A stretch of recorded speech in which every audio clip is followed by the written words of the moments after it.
Yay! What's up, Raider Nation? What's up, Raider Nation? It's your boy Mighty Thor in the building, man. We celebrating, man. It's just me right now. GQ out of work, and Q is stuck in traffic, but he said texted me 10 minutes, 5 minutes ago, so he should be in here any second. Um, and hey, it's a new era, baby. It's a new era in in Raider football right now. My lovely wife, who is out in Texas right now, is in here. Hi, sweet. Hopefully everything's going okay. I know you're tired out there. Um, and A Rod's in the building. What's happening, my brother? See you soon, Jay Jackson and Rock, my brother. Yee! Finally, man, we got rid of that dude. Um, it took longer than some wanted. Maybe came earlier than some wanted, but it's over. It's over. He's gone. And D Menace, my brother, what's happening, baby? What's happening? And is it's the first time in a long time I could see the nation come together, um, and everyone is on board. Everyone's happy. Everyone's like it needed to be done. Honestly, I was okay with it's probably going to be the end of the year, and I was just okay with that. Um, but I'm happy it came sooner than later, and I really like Antonio Pierce. I like what he's spitting out there. It's just words for now. It's just words for now with the way he's talking and whatever. Um, but just in his first interview alone, in like 1 minute of it, you had more passion, more fire, more anything than you ever got from Josh McDougal. So I mean, we're fired up. We're excited, man. We're ready to go, man. It's a new era, and quiet. The quiet one is in the building. Q ski. Yo, yo, yo, what's up, Mighty What, Thor? What's up, Raider what's Nation? happening? Yee! What's happening? Man, My hey, brother yo, Suave did it. in the building. Hey, the nation fired up tonight. Q, the nation fired up. The nation was fired up last night. Came across kind of late. It was shocked. Who gets fired on Halloween night at 10 p.m., bro? It was Right, 1 in the morning on the East Coast. I actually right. talked to a couple people, Hassan being one. Like, man, I woke up. I woke up this morning and had all these texts and calls and all this stuff, man. And I'm just like, man, bro. I, I, as soon as I was on my way to bed and my phone, I was like, what's that? Oh, breaking news. Oh man. Oh shit. Let me call Q real quick, Yeah, for bruh. sure. Yeah. Really? And Hey, it is what it is.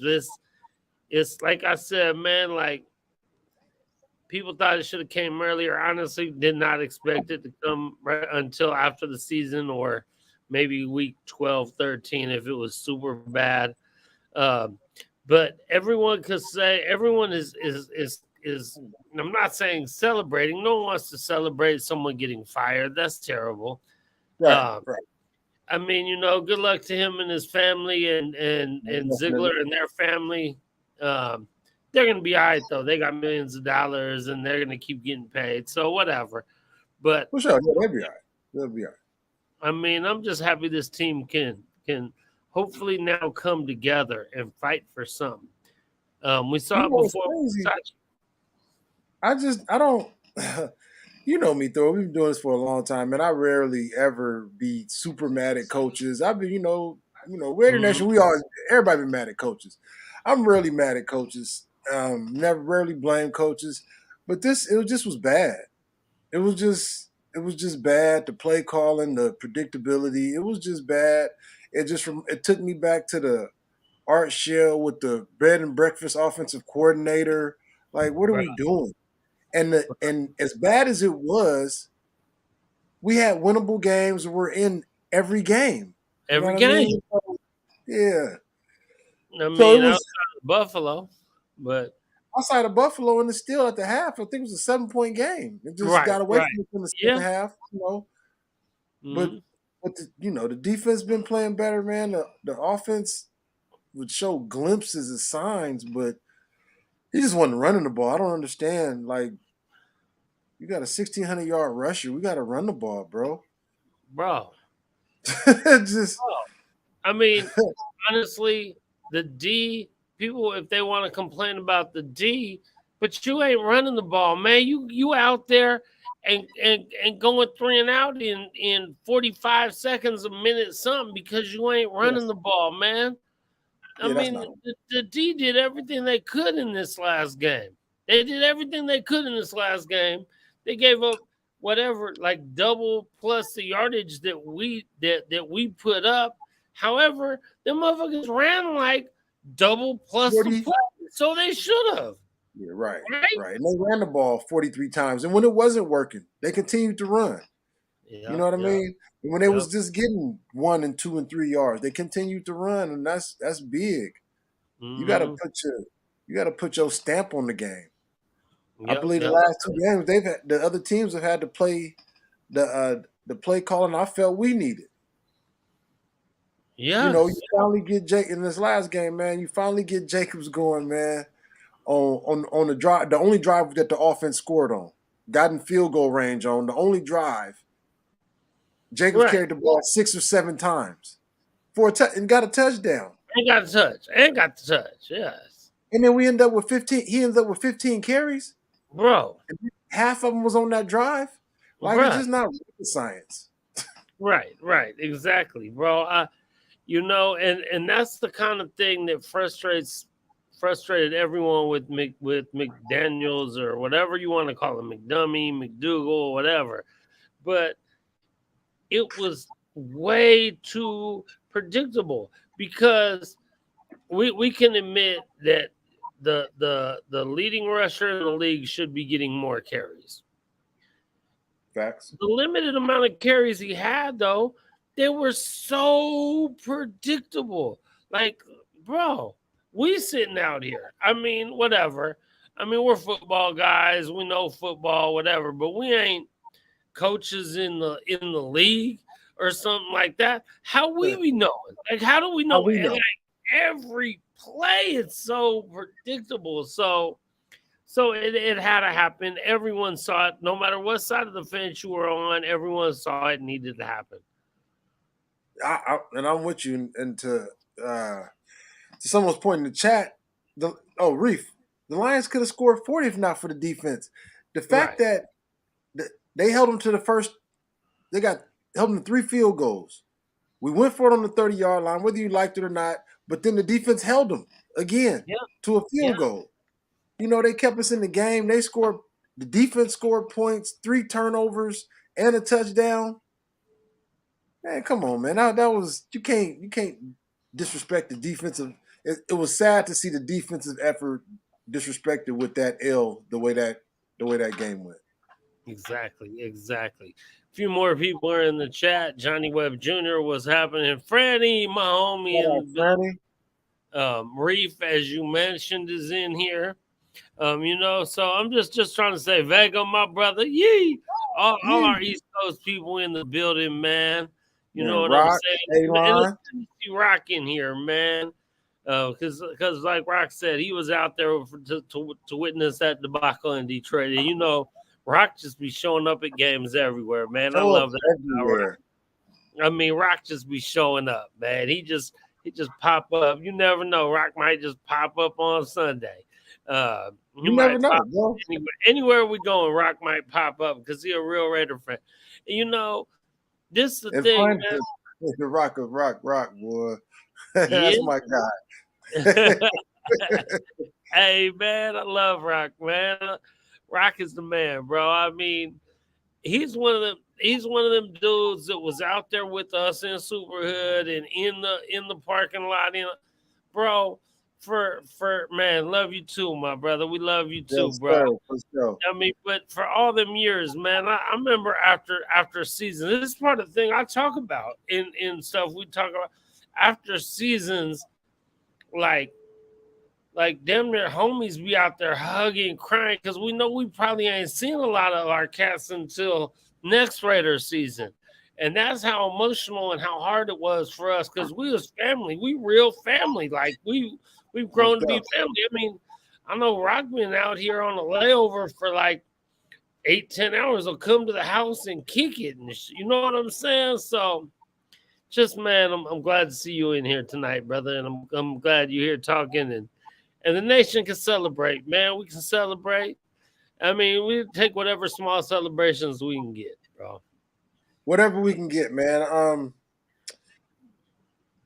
always torn on motherfuckers firing coaches in the middle of the season, but it just got bad, and it was just time to do something. Like Yeah. Mark Davis said, it was just totally going in the wrong direction. I don't know what was being looked at, but when I heard Josh Jacobs after the game, they asked him, "What do we need to do to win? What do y'all need to do to win?" And he said, "That's not my job."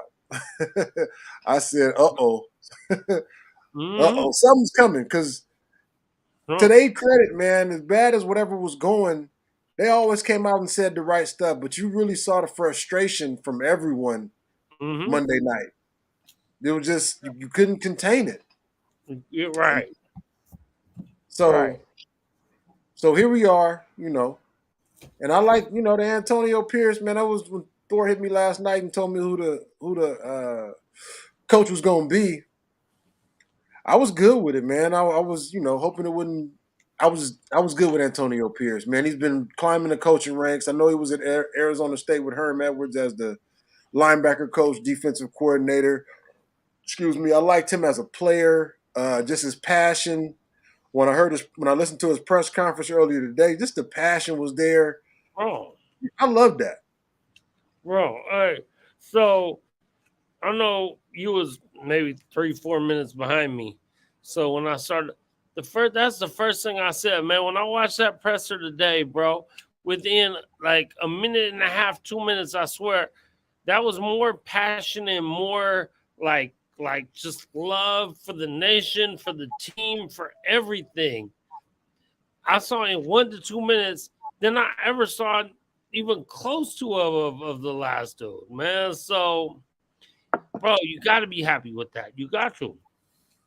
You got to be I'm happy just, with that. He was a hard nosed, smash mouth linebacker, man. So I'm mhm. expecting I'm expecting some little differences from the offense. Hopefully a little bit of variation. But I just want to run the ball. Mhm. It's gonna Mhm. open up everything. Open up everything. Give your help your line, help your quarterback, all that. Big time help the line. Big time help the line, bro. I mean, honestly, we need to run the ball more, man. We need to run the ball more. Tony, what's happening, my brother? Hey, Lon, what's happening, baby? Let's go, man. But yeah, we need to run the ball more. Running the ball helps the defense more than anything. You know what I'm saying? It literally helps everything, bro. And when you can run the ball, it changes that. When you become that team, and I feel like we want to be that team. We want to be that bully, that smash mouth, that that's who we need an identity. So I listen to JT the Brick all the time on the radio, and I think one thing he's been talking about most of the year is we just don't really have an identity. This team had no identity. So you have a coach who came in and didn't get help the team find its identity and who they were. Well, hopefully Antonio Pierce could help this team be who I think they want to be, and that's a bully. Like not in the bully actually has like a weird kind of negative, like it's a bad, like it's a really bad, but not necessarily in that manner, but like Right. bigger than you, we're gonna be stronger than you, we're gonna be tougher than you, and we're gonna do what Al Davis said, man. We're gonna take what we want. You know what I'm saying? Right. We need to be that team, man. So And I like it because that's kind of what the Detroit coach is. What's his name? Dan Campbell, ex NFL player. I don't know. He looks like an old lineman or something, but they bring it to you. They gonna run the ball at you. They gonna run the ball at least 30 times a game. As long as they in the game, they gonna run the ball at least 30 times, and then that opens it up for their quarterback. For their veteran quarterback with their good skill position players. Yeah, So when you say be a bully, we want to bring the fight to you. You know what I yeah, mean? yeah, You yeah. know, I say that's a much better way to say it. We want to bring the fight offensive to you. Yeah. offensive linemen love to run the ball. Yes. You see when they, when you score on a running play, you get a big first down. You see the offensive lineman high five in the running back. They getting fired up. Yeah. But when you sit back to pass every play, 3 out of 4 plays, the defense know you passing. You know those defensive ends, those linebackers, those blitzes are coming even harder. Nobody's hesitating. You want them to hesitate for a half a second. Bro, the league, right? The league is so fast and so good that a half a second is so huge. Like like 0.2 seconds is a big deal. You That's know what I'm big. saying? So a half a second is humongous. So yeah, if you're gonna just lean back, like just if they just back or but just a little bit, bro, it changes everything, bro. That's everything. Let's go get it, man. Let's go get it. I mean, I honestly believe we have the talent. I really been saying that all year. No, We have the talent. We have the talent. But another thing is they didn't want to play for the last dude. It seemed like, you know what I'm saying. Hopefully they want to play for Antonio Pierce, man. And I would love to see them go out there, and this is a perfect this to me. The more I thought about it, because I honestly thought that it wasn't going to happen this soon. This is a perfect opportunity because you got the New York Football Giants who are basically in a who cares about the season kind of mode. They're, you know what I'm saying? They kind of were getting rid of players and they're they struggling. trading away people. Right, right. So this is a perfect opportunity to get a dude in there where you should, even through some change, be able to get a win. Right. And then once you start winning with that too, and then people, man, bro, I'm excited about it, bro. I am, We man. talk Let's about get it this all the win. time. We talk about it all the time, man. Winning cures all, man. Winning cures everything, bro. Winning Winning cures cures everything, man. everything, man. Let me say this to O line has zero push with Reef. You're totally right, but when it's not consistent, when you don't consistently run, then there's no fluidity. There's no cohesion. You know what I mean? These last couple games, the last couple games that we had won, I think Jacobs had 20 and 21 carries. The last couple games, the offensive line has blocked better. The timing has been better. When that blocker comes in motion before the snap, they were timing it better. It's You got to do it over and over to get everybody on point. You know, like I mentioned that the one touchdown drive, it looked great because you ran the ball. Because you ran the ball. Yeah, and then it brings the linebackers up. It brings the safeties up. It starts to get your position players, your in one-on-one coverage. Yeah. Well, yeah. It's just so important, man. You can't. It's hard to win without running the ball. Everybody's Mahomes and them got to run the ball. Yeah. Josh Allen them they trying to figure out they got to run the ball. Yep. Yeah, I mean, everyone, Yeah, bro, they every trying to run the dude. ball all over us. Like, bro, run, running the ball is so funny how underrated it is. You know what I'm saying? Like, running the ball is probably the biggest, most important offensive factor. Yet Facts. but the wide This receiver that scores the long touchdown and the quarterback get all the man, it's them big dudes in the trenches opening holes for that running back that is key to most successful offenses. I mean, even exactly, and it the slows greatest. down those big time defensive ends. It slows them down a half a second because if you gunning for the quarterback, man, Jacobs or whatever running back will slide right up in that hole and get right by you. So now you got to slow down. Yep, yep, That slows down the Bosa's and the TJ Watts. You know, yep. For sure. Hey, bro, and you have to, bro. You have to, man.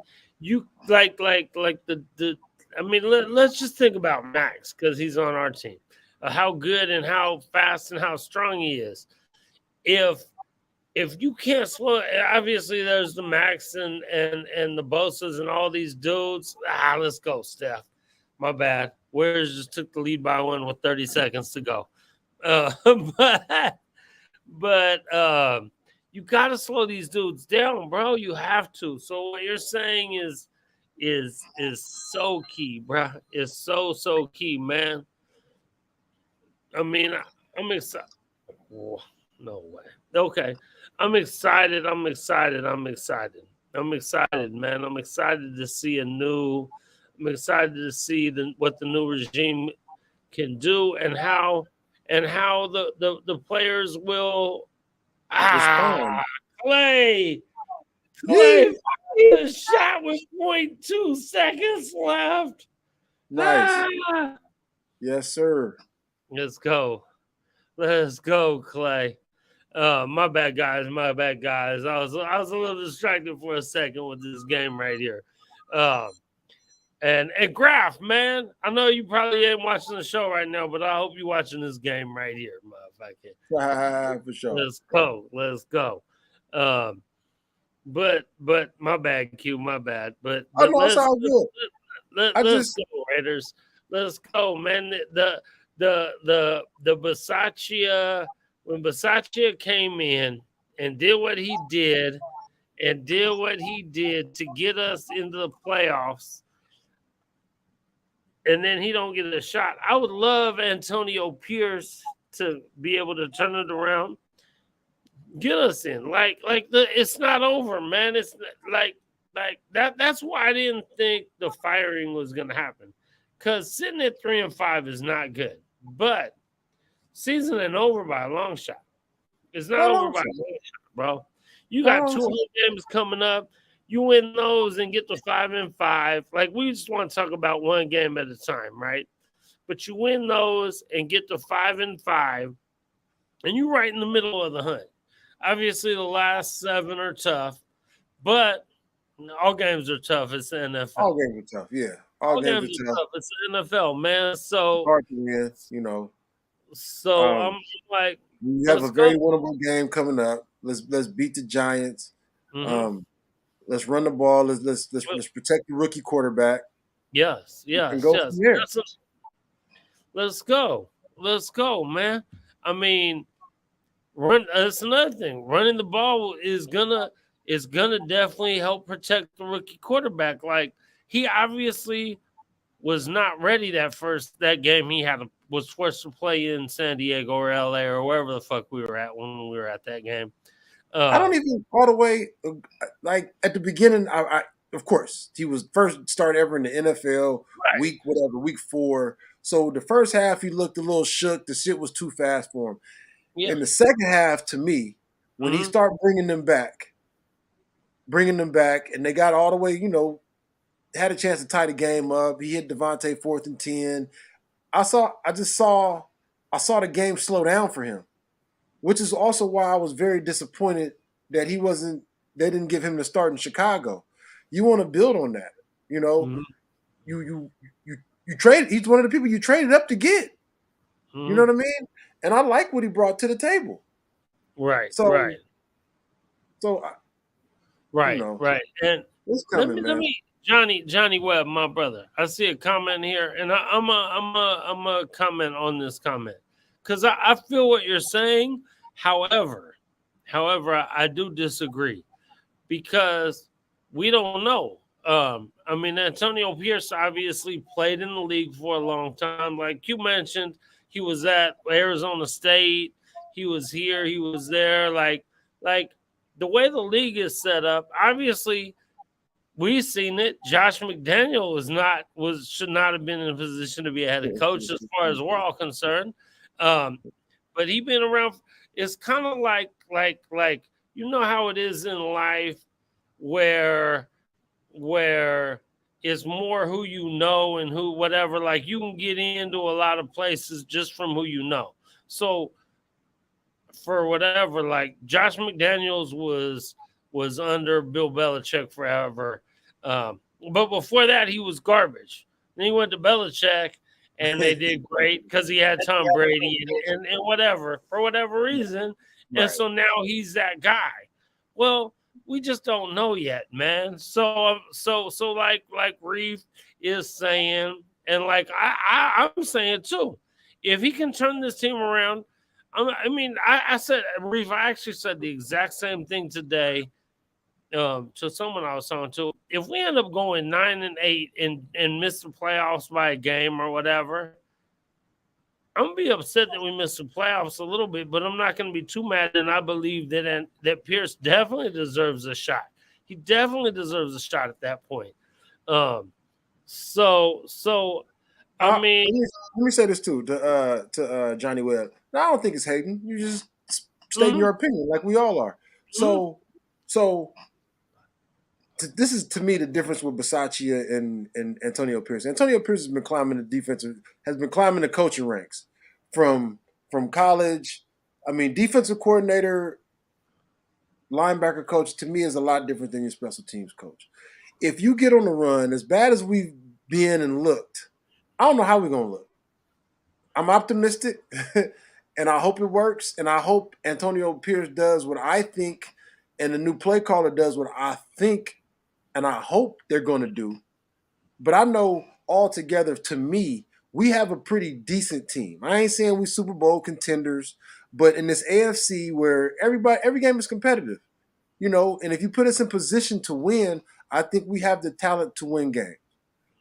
That being said, if we win, if like Bisaccia made the playoffs through all the turmoil, the coach getting fired, drunk driving arrests, through that, if Antonio Pierce can do similar things, I just think Mark Davis will look at it a little different. right, And because you went out and made this splash hire with McDaniels, and it obviously, I mean, he took over a playoff team. We started off 2-7 last year. We had a playoff team, bro. Like that obviously wasn't the right move then. And now you firing him in the middle of year 2. Mark Davis got to pay him 4 years worth of money for the next. So maybe if you continue to do the same things, the same shit happens.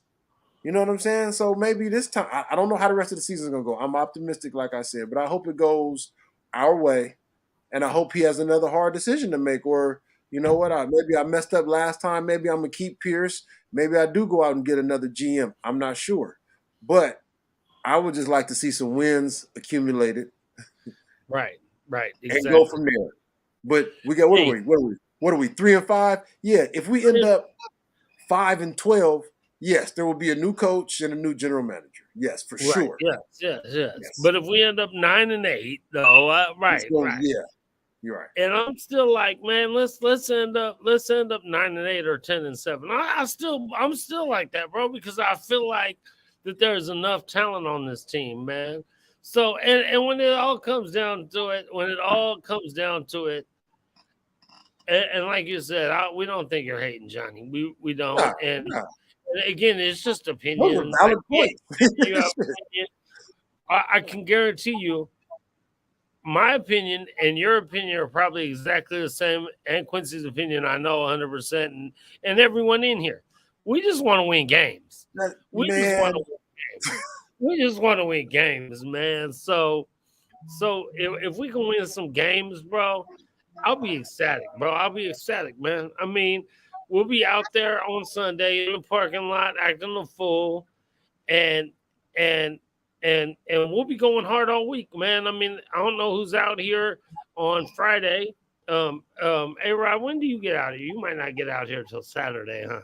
I know A Rod coming out Imperial, um, but on Friday, if you out here at La Casa Cigar, which is right up by my house, which is great. Um, um, the JT the Brick doing his show from over there. Oh, you arrive Saturday, okay, bro. So yeah, Friday you won't make it, but me and Q will be there. Me and Q will For be sure. there. I think the Black Hole been posting up all over shit. So I know they'll be out there. Um, and I think Senor and Gorilla and Violator and I know Cisco and they'll all be out there. Um, and but all weekend, man, all weekend we're gonna be doing, going hard. So come Sunday, I don't care if if um if Al's wife came out and coached the team. I just want to win. I just want to win, man. I just want to win, baby. I just want to win. All Oh day. man, Tanya in the building too, man. D man, this is hey man. Let's go, man. Thank you for coming in tonight. Hey, GQ popping in for a second. I know he at work. Let's see what's up with GQ. GQ. Yes. Salute, salute. What up, Raider Nation, man? You know it's all love. Your boy out here on the grind. You feel For me? But sure. I'm on my break right now. I just wanted to tap in, man, and show the nation some love. You know, I'm gonna do whatever I can to get to my folks, man. For sure. Um, Yes, I sir. know I'm late. Appreciate I'm behind, you. but Right really on time, briefly, bro. salute to my guys. We excited, man. You already know, big. Hey, nation. It's only up from here, man. It's only up from here. We got a clean slate. I totally love the move with Antonio Pierce. I love his energy. I love Yeah. his press conference. Like watching him in the press conference. I love everything he said in the press conference. Talking about, you can tell that he really has his heart forward about bringing the mystique, the tradition, the tenacity, that real Raider shit. He's really set on bringing that Raider Yes. shit back, you know, and Yes. making sure that it's a product out there for the fans. Salute to Mark Davis, man. Salute to Mark Davis for actually listening to us. What he did, no matter if you know the moves that he made prior to this, him making this move shows without a shadow of a doubt that yeah, it took him a little bit to smarten up, but he chose his players and he chose the fans over that regime, and that was major, bro. I That like shit was major. that. I So like that. Yeah. I'm excited, man, to see what's to come. We got Antonio Pierce facing his old team, right? You know Right? what I mean? Like, Yeah. I'm Juice, man. I know I'm popping in. For I sure. love y'all. I love Raider Nation, man. You know it's all love. I gotta go back to work, jump on the clock. Let's get their ass, man. Hey, make sure y'all take them shots, man. Hit the like button, Yes. subscribe, man. Yes. Take them shots, Raider Nation. You Yes, know sir. GQ. I'm gonna be back with you when I can, man. It's all love, family. Yes, sir. For Mm-hmm. sure. Man, glad you was Oh able to yeah. tap in, fam. Hell yeah. Hell yeah. Right on GQ. Right on, my brother. And Yes, sir. dog in the chat all of a sudden. What's up, my brother? Yeah. And the East Coast in here rapping hard. And hey, and I know Rod and he'll be out here. And I know this whole next 2 weeks is gonna be a lot of the East Coast cats coming out here, man. Let's go. The East Coast Raider fans roll deep, man. And they finna come out Big here and time. represent. I love it, man. I love it. Um, let's go get it. Let's go, Ant man. When you coming back Oh, out, you coming back out, brother, and I'm gonna say this too. I'm now re-excited about the season, bro. bro. I'm Yes, I'm re new juice, bro. I'm yeah, re-excited, bro. I'm re-excited about the season because if you think about it, if obviously he's a different person, but if Antonio Pierce, if he can give us that same type of Basaccia, you know what I mean, juice, same type of Basaccia mystique, you feel me? At 3-5, we still right there, bro. We're still right there. You know what I mean, with opportunity. You know, hopefully the play callers, they call plays that's to our strength. You know what I mean? Be able to exploit all of our strengths and you know what I mean, make it happen that way instead of obviously your way and not conforming to what's gonna work, Right. obviously don't work. You Right. know what I'm saying? So mm-hmm.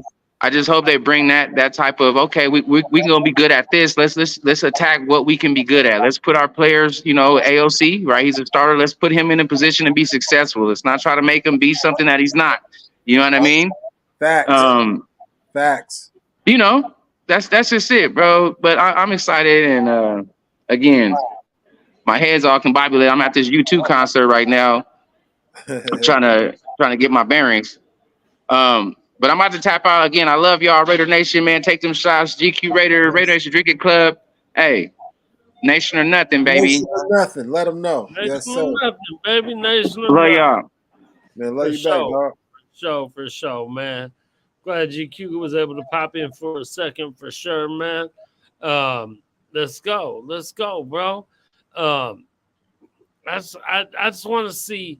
I just want to see like it felt like we're so excited. Like he said, it feels like it's almost a restart to the season for us, right?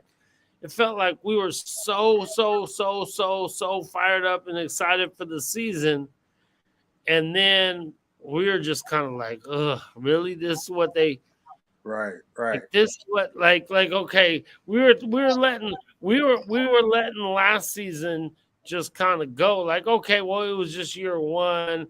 It'll turn around now. It's gonna come around now. They had to get it all figure it all out and then when the and, and all we were like, oh, if the defense could be half everyone, not everyone, but a lot of people, Yeah, if the yeah. defense could be halfway decent, we're I'm definitely one who thought we were going to be scoring 25, 30 points every single game. Easy. Easy. Easy, bro. Easy. So if the defense can be and the defense been like, okay, we had a couple not so great, but we've had some really good games. And even this last game, numbers wise, wasn't good as far as yardage, but defense made huge plays to try to keep You, us in the bro. game, bro, the whole way. And the offense scored seven. Bro, the offense scored 7 points last game. How did defense score as much as the offense last game, Couldn't even bro? get in field goal range, bro. That was just frustrating. That Um, was frustrating as can be, bro. I mean, we were down two most of the game. It was like that New Orleans game where we couldn't get past midfield, bro. It's just like, man, the let me thing with McDaniels was there was so many bad losses that it was just like I don't know, man. I don't know. So this is my thing, man. Just from last year to this year, he came in. He didn't know what he had. You come in, whatever with Yeah, Jacobs, whatever. Jacobs playing in the last preseason game, like he a undrafted rookie or something. yeah, So you keep him, right? The first couple of games, you don't run the ball. You come out, you act like you got, I don't know, Mahomes or whoever, and we just throwing the ball all around a lot. That's just not who our quarterback was, and that's not who our quarterback is this year. right. You start to figure it out. You run Jacobs. Jacobs is the leading rusher. We had some defensive problems. We had some other problems. Jacobs leads the league in rushing. 300, I think 340 carries, 1,600 yards rushing. So I'm thinking coming into this year, we gonna lean on the run heavy. To me, you fucked up by just not even just he ran for 1,600 last year. To me, just sign him. Give him Right. pay the man. You know what I'm saying? Whatever. Mm-hmm. You get him in, he comes in late. You give him some extra money on the franchise tag, he comes in late. So we know this is probably gonna be a slow start for the running back because you can't just show up a week before the season especially as a running back Yep. and just get 20, 25 carries again. That just don't work like that. But the fact that they couldn't get it going with the offense, you're not running the ball at all, like it just felt like last year. Bro, you were the coach last year. You knew Right. what started to work early in the season, mid-season, to where we start being in games and what was winning games for us.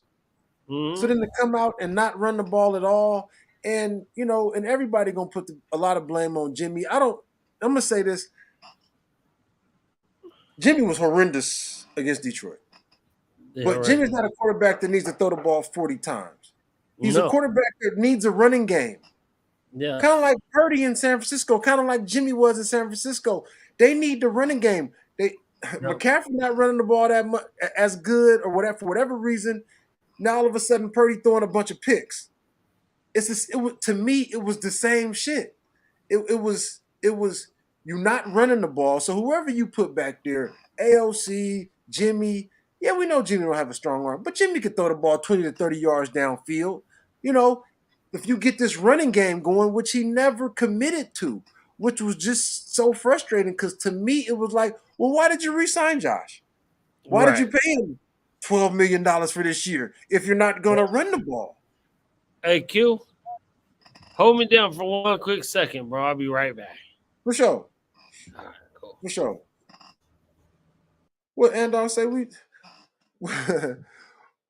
knew what Jimmy was when we were getting him. He's a dink and dunker. You saw how Chicago beat us. They ran the ball with their with their Division II quarterback, with their Division II undrafted quarterback. He didn't do nothing special. He dinked and dunked. And they ran the ball and they consistently ran it. That's all I wanted us to do. Their game plan is what ours should have been to me. Come out and you run the ball. You let Jimmy hit Jacoby Myers, hit Devontae on these slants and these. It's just been frustrating. So hopefully this frustration is ending. Um, I told a buddy like a week ago. I don't know if he's trying to get fired, but this ain't the way to go. You you got to run the ball. You know what your quarterback is. Jimmy Garoppolo is has he called some has it been a lot some of the stuff been on him? Of course. Has he thrown some balls he shouldn't have? Of course. But to me, if you run the ball, you alleviate a lot of that. You get a lot of that out of there. Yeah. So so here we are, man. Let's get it. Let's run this ball. Let's implement the tight ends. Let's implement everybody, man. Let's get some variety. Let's get some variety, bro. I mean, that's what happened to Zeus.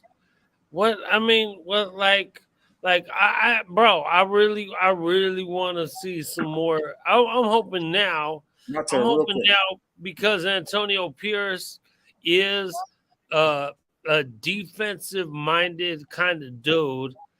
I'm hoping now that a running game is a quarterback's best friend. It's also the defense best friend because it helps keep the defense on the sideline for a lot longer when you run the ball and the clock runs and stuff like that, right?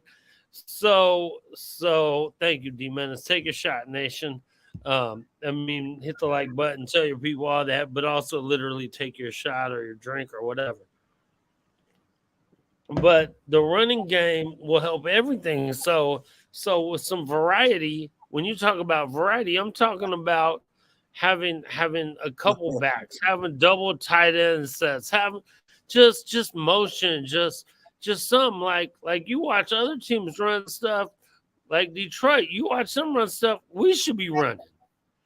Like, Right. Exactly. bro, like at some Because their point in coach some is a smash mouth coach. The Detroit coach is a smash mouth coach. Whether their running back averages 3 yards a carry, they gonna continue to run it up in there. They gonna make yes. you think about it and know it's an option. Mm-hmm. Mm-hmm. They're gonna make you think about it, know it's an option, make your linebackers step up, throw it over top of right behind your linebackers. Basically, what they did to us on some of their key plays. Mm-hmm. With Pierce, man, Devon Diablo, Devon Diablo been on our team for about this is third or fourth year.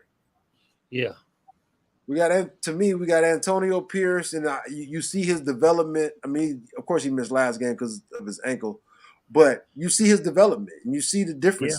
See a difference maker in there. Right. So I'm hoping Right. Antonio Pierce can spread that around the whole team. Bro, for real though. I mean, honestly, you you see the defense is a lot like they're so much better than last year. They're to the ball. They're flying. They're causing havoc. Like I want to say Serge, the homeboy Serge. One stat he would always harp on was about the Raiders last year in the red zone or something was historically like the worst in the history of the NFL. They gave up Like all who did? touchdowns. My bad.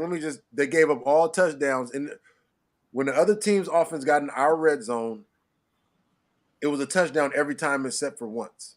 Except for once. This year, We've had multiple turnovers in the red zone. We've held teams to field goals.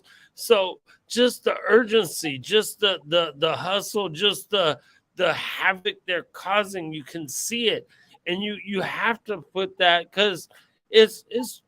I mean, it's a couple different people, but it's the majority of the people are the same. So you almost got to put that on the coaching, man. The linebacker core has gotten so much better. It's gotten so much better. For sure. Oh, real quick, man! Congratulations to the Texas Rangers. If people didn't know, they just won the World Series tonight.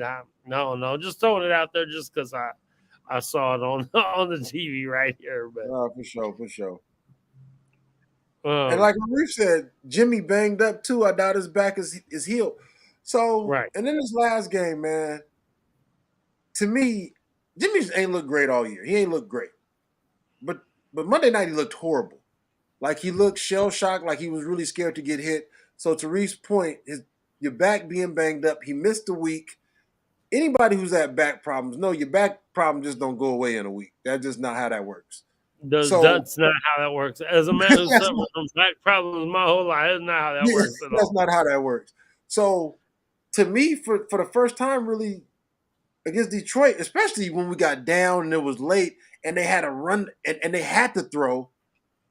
We threw all game, but when the defense knew we had to throw, they were bringing pressure, and Jimmy looked like he was looking at the pressure. It just looked shell shocked. I just hadn't seen him look. I ain't never really seen him look like that. Yeah, You know. yep. Tanya's in the building. Tanya and Matt were at the Dubs game tonight. How Oh, about nice, how nice. about how about Clay with that game winner, baby? Let's go. I was over Woo! here, you throwing it up. Woo, we won, baby. For sure, for sure. For sure. They did text me. They text me about 8:30, like, ah, man, we at the Warriors game, man. We're gonna miss the show tonight. I was like, shit. If I could have been at the Warriors game tonight, I'd have missed the show tonight too. For sure, for sure. You know, for sure, man. Let's go, man. Um, yeah, let's go, Q. I'm just fired up, bro. I'm fired up, man. I'm just. I mean, you know what? Things are going to be different, I believe, and if they're not, then like you said, if we end up 5-12, there'll be a change next year, and we'll see what happens then. But Right. I'm still believing, like Reese. I'm believing 9-8 or even 10-7. Like the Giants is a must win, and the Giants. Yeah. I watch the Giants because the homeboy JoJo, y'all know JoJo. JoJo hooked me up with a little thing right here, so I get all the games now, all the NFL, NBA, all that. And I actually watched that whack. I mean, that was one of the worst football games I ever saw. The New York Giant, New York Jet game in my backyard right here. Yes, on Sunday. That game was awful to watch, and I'm like, oh, thank God we get to play these two teams next. Literally, that's what I was saying while I was watching. So let's hope that they come out there. If we come out there with the defensive intensity that we showed in this last game with a new guy and fired up and at home. I know the home field advantage ain't the same right now for us, but it's still home field. It's still home field, bro. You're still sleeping in your own bed and you're doing all that, right? You don't got to get on a plane and go sleep in a hotel, and you don't know how you don't catch a bus to the game. Right, none of that. None of it. Yeah, right. It's still gonna be, at a minimum 30,000-40,000 Raider fans, instead of being on the road and being 60,000 other fans, you know what I mean? So it's still home. You know the spots, you know what it is. Yep. And that's a fact, bro. That right there, what Alan said is a fact too. And that's why I believe, like, you need leaders of men. You need someone out there that the team wants to fight for. You just never felt that before. You never felt that this dude is coming with, like, man, they want to fight for this dude. Right. This is kind of homie you out, like, when you with your homie and someone does some, and oh man, that's my what the then you ready, you jump up, you nah, and that's not how we get down. Well, I believe that's how he has that energy and that kind of he can kick it with the team and like ain't no and one kicking it with Josh McDaniels. Like they ain't going to this is fight another with thing. they ain't And finna go fight with it. this is another thing, bro. And real coaches, real team leaders fall on the sword for their players. You got to take the blame for that. You got to take it got to be you. It can't be. What would McDaniel say? Oh, Jimmy knows the defense. This the offensive line. That you the Hmm. coach, bro. Fall on the sword in public for your players. You know Yeah. what I'm saying? I played sports not at a high level, but when your coach comes out or your team leader comes out and basically says it ain't my fault, I'm doing my part, the rest of the team is looking at you like this motherfucker. You know what I'm saying? Like Right. so, come out and take the blame. Come out, even if it ain't your fault. Right. The players will Right. respect that instead of Yeah. you lightweight, underhandedly coming out and throwing them under the bus. Like Yeah. I mean, they just got Yep. to make it work. I called the Yep. play. They got to Yep. execute. They. Sometimes it got to be you, bro. Yeah, yeah, you're right, right. Even Even if it's like you said, even if it's not you, sometimes it got to if be it my ain't bad. you. And my bad. That was my Even if it ain't bro, you. bro. He don't have a wife. I mean, he probably does, but if you got a wife, you know you got a lot of times you just got to take the blame. You got to take You just, exactly, bro. exactly. I was playing poker today, right? I was playing poker today. I was playing poker today, and someone says it kind of says whatever, and then right after was like to the dealer. Oh, my bad. I didn't mean it like that. So he was like, I've been married 20 years, bro. I shake that shit off all. That's exactly what dealer said. He said, I shake that shit off and take the blame all the time. It's all right. It's my fault. Right. Facts, bro. And every dude at the table, bro, that was married, and I think every dude at the table that I was playing with today, because we're all it was older, whatever, like Right, my age. right. They're all married. They all just kind of laughed and we're like, yeah, we know, because sometimes you just gotta man up and be like, yeah, my bad. That was my Yep. fault. Like, Exactly. wow, And I got this from the homie Serge. I got this from Serge Thor when mm-hmm. when the Chiefs went to the Super Bowl against the Tampa Bay Bucks Yeah, and came out and the Tampa Bay held KC and them to 3 points or whatever it was, 3 points, 6 points, no touchdowns. Andy Reid came out and said, that was my fault. It's not their yeah, fault. It was my fault. I had a horrible game plan. mm-hmm. Then you come out and you fall on the sword for your guys. Right, Then they come out, they come out the next year and come back. I don't know, they won it the next year or the year after. But you come out and fall on the sword for your guy. That gains a lot of respect. Because even yeah, if it wasn't your fault, you took the blame. Your players see that, and they want to play harder for you, though. right, You know what I'm right, right. saying? Mm-hmm. Ant Dog said, "Facts. I'm a shitty coach with a shitty playbook. That's on me." Yeah, that'd have been better to come out and saying that BS that he be saying. You Right, know, come on, bro. You can't underhandedly throw cats under the bus. That don't go over well. That, right. You're right. You're right. You're right. Tanya, you didn't hear any of that. Tanya, you didn't hear any of that. Don't, you didn't hear any of that. We love you guys. We love you guys. We just, we just take the blame. That's all. We just take the. That's all right. Dubs win, baby. That's right. Clay with the last second, baby. 0.2 seconds left. Hit the shot to win the game, baby. Let's go. Let's go. I'm still celebrating that, man. Uh, for sure, man. Well, yeah, man. hey, Just, and and and I'm gonna say it out loud to all the fans that wanted to lose with McDummy and Ziegler and Garoppolo. Y'all got y'all wish. Y'all better be 1,000% on board. You better be 1,000% on board. I don't want to hear, okay, cool. Now let's tank. Tank Right. these. You know what I'm saying? Let's get it. Let's go, Raider Nation. This is what Yep. everybody Yep. wanted. This is and I felt the energy today. I love the energy. The energy was different. I Loved felt it. that. Loved Raider it. Nation, I need y'all on board. Y'all better be out there talking about let's win out of something. That's right. You see what Don't Tanya come with said? that. Don't come with Play to that win, tanking. motherfuckers. Play to Yeah, win, motherfuckers. yeah, Play to for win. sure. That's I just real, want to for throw it real. out there. Hey, Yeah, hey, hey, hey, fuck tanking, play to win. And that dog is chilly. I mean, I'm bundled up because it's you know me. Yeah, yeah. I do have shorts on though. I do have shorts on. I don't know. My legs still bare out here, but it's a little chilly out here, man. It be cold enough. I be walking my dog at 6:30 in the morning, bro. I just today was thinking, man, I gotta buy me some gloves or something, man. It'd be cold out there in the morning, bro. I be out there in shorts though and whatever, but I'd be like, oh all you God. got is sports. Went out there with the super thin ass Oakland Raider t-shirt I got. It's like so thin, it's almost like paper.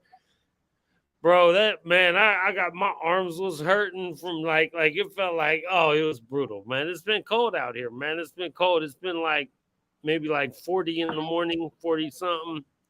It's cold, man. It's cold, you Hey, know. hey, and like Eric say, stop putting your team under the bus when you put them there to begin with. You feel Mm-hmm. me, bro? Yep. Come on, man. Be a man. Stand up, man. Own it, bro. Mm-hmm. You know, real men respect real men, dude. You know what I mean? Yeah, People that own it. You know what I'm saying? that's fact, bro. That's You know, fact, man. we all fuck up and don't do the right. Nobody's a perfect. Nobody do the right shit. But when you fuck up, own it, bro. Like Own it, bro. Own it, bro. Hey, I say, at least it takes. respect that a little better. You know what I'm Right. saying? I swear it takes more of a man to own up to they shit than, but you know, like Bunch of excuses. Yeah, really yeah, though. yeah, that shit, man. I And I like mean, to. we. Yeah, yeah. AP just seemed like a no excuse type of dude. Like you know what I'm saying. And to me, he's part of the reason. You know, and I know a lot of Raider Nation wasn't feeling Patrick Graham, but a lot of times, you know, they came in and he dealt with what he had to deal with, and you've seen the few, not no big money signings, but you've seen the Marcus Peters, you've seen and he's needs to play better at times. We all see it, we all know it, but he also that big play was big, and he makes big plays. He done got some tips, but you see the Spillane, the Marcus Epps, and people have been hard on Marcus Epps sometimes, but them dudes, to me, them dudes is playing pretty good, bro. Mm-hmm. And them dudes, and when you hear them talk about Patrick Graham, they talk good about Patrick Graham. Right. And then you get, you know, and then for Patrick Graham to bring in a person like Antonio Pierce, Mm-hmm. you know, an ex-player, you know, that's gonna get fired up with you when you coming off the sideline and get in your face when you fucking up, man. That's big, bro. Mm-hmm. Yeah, definitely, man, definitely, bro. Ah, man, Q. Ha, I'm ready, bro. I'm ready, bro. I'm ready, bro. man. I had Man. a I had to tap in for a minute. I forgot to check into my flight. I checked into my flight about 15 minutes ago, bro. I'm ready, Oh, bro. did you? I'm ready to hit the streets running, dog. You know. Let's go, man. I'll see you in like 24 hours or For something. sure, yes, sir. I'm gonna For try to. sure, man. We got a Huh? tour. I don't know how it's gonna go. I don't know if I got to buy you a ticket, man. I'm gonna try to get us in this game, though, bro. You Mm-hmm. know, let's get in there and represent this shit, man, and be Man, full throttle, though, for dog. sure. I'm That's gonna, funny. Yeah, hey, we yeah, we'll see what's up, bro. We'll see, man. You know, um, it's gonna be interesting. It's gonna be interesting, definitely gonna man. be interesting. I can't wait, bro. Again, it feels like a new, like everything's starting anew. We're behind the eight ball because we're 3-5. We're Right? behind the eight ball because we're 3-5, but we ain't done, bro. We We ain't done ain't it. done. It ain't over till it's over, man. We It's still got definitely some fight in this. Mark, It's you know, definitely not, man. It's definitely not, man. What's with Bisaccia? Was he? I don't know what the record was when he took over, but I know we was 6-7. We were 6-7. We were right, 6-7. We end right, up in the playoffs, right, so right. whatever, man. Beat the Giants, bro. Beat the Giants, man. Beat the Exactly. Giants.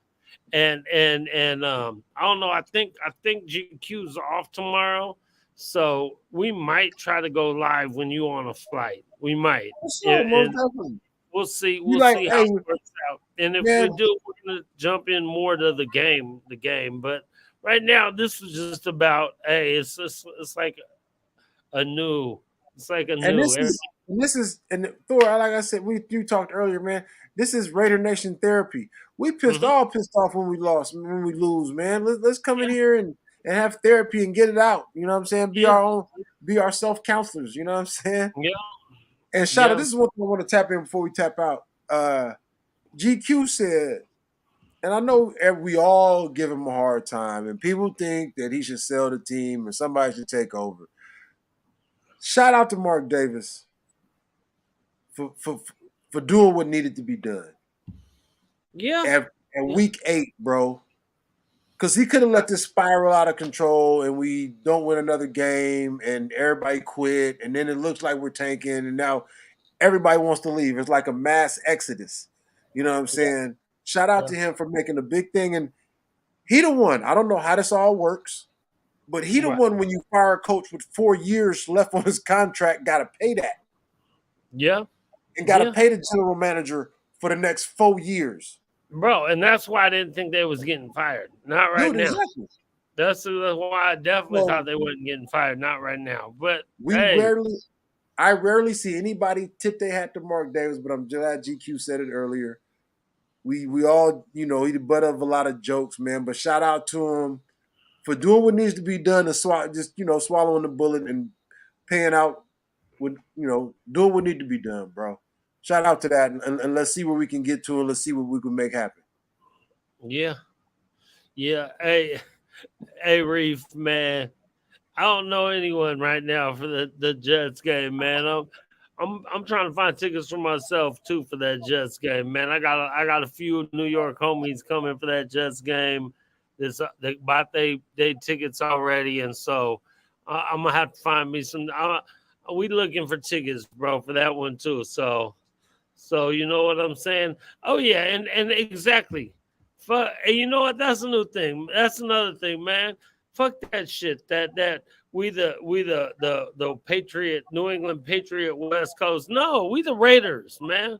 We the Raiders, man. We the Raiders, man. For real. Thank you, Q. We the Raiders, man. We need to be the Raiders. We need to have our identity as the Raiders. Um, and hopefully we bring that back. Bring that Raider mentality back, man. Yes, And sir. Reeve in here, he one of the New York. I be wearing my. I might even wear it to the game. Normally, I wear my Raider Nation Drinking Club T-shirt to the game, to the tailgate, whatever. I might change it up this weekend and wear my. I'm here to do Raiders shit. My shirt I got from the Silver and Black Empire. I might wear that to Facts. game day. I'm here to do Raiders shit, man. Let's Yeah, do Raiders facts. shit. Let's Facts. go, man. Let's get it, I man. might be drinking club Saturday and I might be Raiders shit on Sunday this week. For We'll sure. see. Facts, man. Let's get it, man. Nation or nothing, bro. Nation or nothing, man. Yes, it's about that time, man. And we appreciate all y'all for being here. I know Q got to work in the morning and everything, man. I ain't And catching flight tomorrow night. I got a pack. You know what I'm yeah, saying? oh, you work and then you flying out, huh? We're flying out tomorrow night. Yeah. You a gangster, I bro. gotta get the money, bro. Hey. You a gangster, right? Hey, you gotta do what I you gotta can't. do, man. I can't You do it gotta do without it. getting the Hey, money, dog. Ron Babbitt coming out. Yeah, He for sure. I've flying been out. hollering at him. He flying out Sunday morning. He hit me today like it's Oh, still cool. They getting in like 7 in the morning, bro. whoa, He's like, it's still cool to come to your house in the morning and roll in with you guys to the whoa, game. I'm like, for sure. for sure. For I didn't sure. know you said Like, Sunday morning. you Yeah, that's know? cool. Yeah, for sure. Hey, Tell them to wake. hey, Tell them to wake me up when they knock on the door, man. hey, if you need if you what shirt you need, if you need I'm here to do I'm here Raider to shit do shirt. Raider shit. Holler at the Silver and Black Empire in New York, man. Reef, no, man. Holler at Reef, man. Johnny Loro is the one you need to holler at, but that's Eric, Reef P. I don't know where you at. I'm gonna talk to Thor this weekend. We'll get you tapped in on how to get a shirt, bro. Mm-hmm. We're sure, Yeah. man. Big Tex Raider in the building Tex. real quick.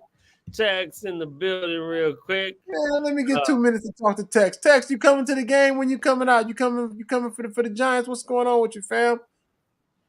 Hampton Roads, Virginia in the building, man. you know, Virginia in the building, baby. Yes, Big sir. Raider Texas. Tex, what it do, dog? I'm Hell out there yeah. tomorrow night, Tex. I know you pull up to a lot of games, man. Pull up on us. Mm-hmm. Mm-hmm. Hey, the autumn wind is redder, baby. Let's go. Autumn wind is redder, man. This Let's that go. time, man. The wind is blowing, the weather changing. That's right. It's autumn wind time right now, bro. That wind is no joke, man. That's that Raider shit right there, baby. That's that Raider All shit. day. Oh, I heard Yeah, I heard that. I know Texas and Chicago, man. Chicago expensive, man. I know. I know how man, it is. man. Let me say this, store. Go ahead, Q. Outside is expensive. Shit. Outside is expensive, bro. You Fuck. mean everywhere. Everywhere. Oh yeah, Everywhere. this is yeah. When you leave the house, it's like you down 200. Yeah, Like, pretty much, pretty much. shit. So yes, it's all good, Tex, man. I'll catch you on the next one. You know, we'll make it do what it do. For Shit. sure. For sure. Okay. For sure, man. All good, man. Hey, we I'm gonna get a appreciate shirt all made you to say that. Outside is expensive, motherfucker. guys. I'm feeling myself, man. I'm perking. I'm Raider Nation Drinking Club, man. I'm ready, bro. I'm ready to get to Vegas and And do and what do it what we do, do, baby. man. Yes, sir. Let's Richie go, man. Rich, man. What's up, fam? Oh, Richie Rich in the My building. motherfucking birthday twin, bro. What's happening? For sure, man. For sure, man. Rich, man, miss you, bro. When you getting back out here to Vegas? See, man, we like, man, it's time to go now. Everyone popping in. Oh shit, is Stewie in the building? Stewie, where you been, bro? Hey, your message still say you out the country. Fool, change that shit, man. Stewie in the building. Oh, we got Stewie, man. Yeah, yeah. Man, we can't do Everyone another popping 5 minutes, in. bro. It's just A bunch of people left and a bunch of new people when popping people in, man. came, Super yeah, soon. for sure. For sure, man. What's Hey, Stu bro. coming to Vegas? What's Stu when you coming to Vegas, man? Pull up Yeah, on us. Stewie, when you Pull up coming on us back this out? weekend, Stu. Man, come on, Stewie. Fly out here, bro. I got a room for you, my brother. I got a room for you at my house, but you know. Um, For sure. hey, can you pull up where on the show? You want to go for a little longer, Q? I'm down, bro. I I don't know if you're said, trying to pull up on the show. I don't know if you're trying to pull up to the house. I Whatever think it is, that's I'm what he good. I'm mean. ready. Let me see if I can find. Let me send him a link then, real quick. Um, let me see. Let me see. Um, Graf text me. Graf's played us tonight. Fuck out of here, motherfucker. Hey, you Dude, mentioned Graf earlier, man. You knew he was watching that Kings game, man. I That know Kings he was. Warriors, I know man. he was. Yeah, That's why I was for sure. talking shit, bro. That's why I was talking shit, man. All Yeah, right, let send me. Stu the link, man. I can go a little longer for sure. All right, I'm gonna find Stewie a link. Hold on, man. I gotta find it real quick because I'm gonna just forward it from when I text you You, last. you sent it to me on Messenger, bro. Oh, did I? Oh, okay. Yeah, you sent it to me on Messenger, so I don't know how that worked. All right, all right. Yeah. Let me just find it on there. I'll copy it and I'll send it to you, Stewie. Um, on Facebook Messenger. You sent it to me, yeah, on Facebook. I think it was me, you, and GQ though. Or Okay, me, you, and okay. GQ on the RNDC Oh yeah, yeah. group Okay, text. I got it. I got it. I got it. All right. Let me see if I can just copy it. Copy. All right, Stewie, where you at on You text? said give him 10, man. I can talk Raider shit forever, Thor. Let's Well, I know you. I don't know. All right, Stewie, I'm gonna send it to you. All right, Stewie, I sent it to you, man. Pull up, my brother. Pull up, fool. We'll see if he pull up, but we'll sit here and talk. We'll sit here and talk more Raider shit. Purple and gold in the Purple building. and gold in the building. Yes, Oh, sir. oh, oh, oh. Yeah, he said for the show. Yeah, baby. Yeah. Kings suck. That's right. And all right, so I sent it to you, bro. We'll give you a few minutes for sure, for sure. Yes, sir. What's happening, baby? Let's go, man. Um, salute purple and gold. This Q right here. GQ was there you go. You Oh got no, he Q. said it, Larry. Yeah, he said it. He said it. Yeah. GQ was in here early. He's at work though tonight, but he pulled in while he was on break for 10 minutes, you know. Um, and hell yeah, the Kings suck, baby. Hell yeah, man. We send that to you, Graf. I know you ain't watching right now because you're still complaining. You're still complaining about, you know what? Let me find this text from Graf. Because I'm gonna send him a picture of that. Well, the refs played us tonight. Please, bro. And let me say this. Let me say this about that. Graf is a diehard Raider fan, bro. We don't complain about ref calls, man. We know we're gonna get bad calls. Move on. Move on from that, dog. We don't. You know me, though. I don't complain about too many calls. You know, we're gonna get some bad ones. I just know it's part of the territory. We gotta get past that too. You understand me? Ooh. Why? If I say I'm gonna come on, why the fuck wouldn't I come on? No, we weren't sure if you was talking about here or come out to Vegas and No, I said the show, and then like, we're gonna sit and wait to see if he pulls up. Well, it took a minute to show up on the thing, man. You gotta be positive, bro. You gotta be a positive thinker, dog. We didn't know what you was talking about. You be talking in riddles and shit. Bullshit. What'd I say? I said the show, right? And then you said, "Oh, he didn't see that." Hey, Stu. He didn't see that part. He was trying to send you the link at that point. He wasn't. He didn't see it, or he wasn't listening to you at all. He wasn't even. He was focused on what he was doing. I was trying to send you the link, bro. I wasn't paying attention. I was trying to get you on here, fool.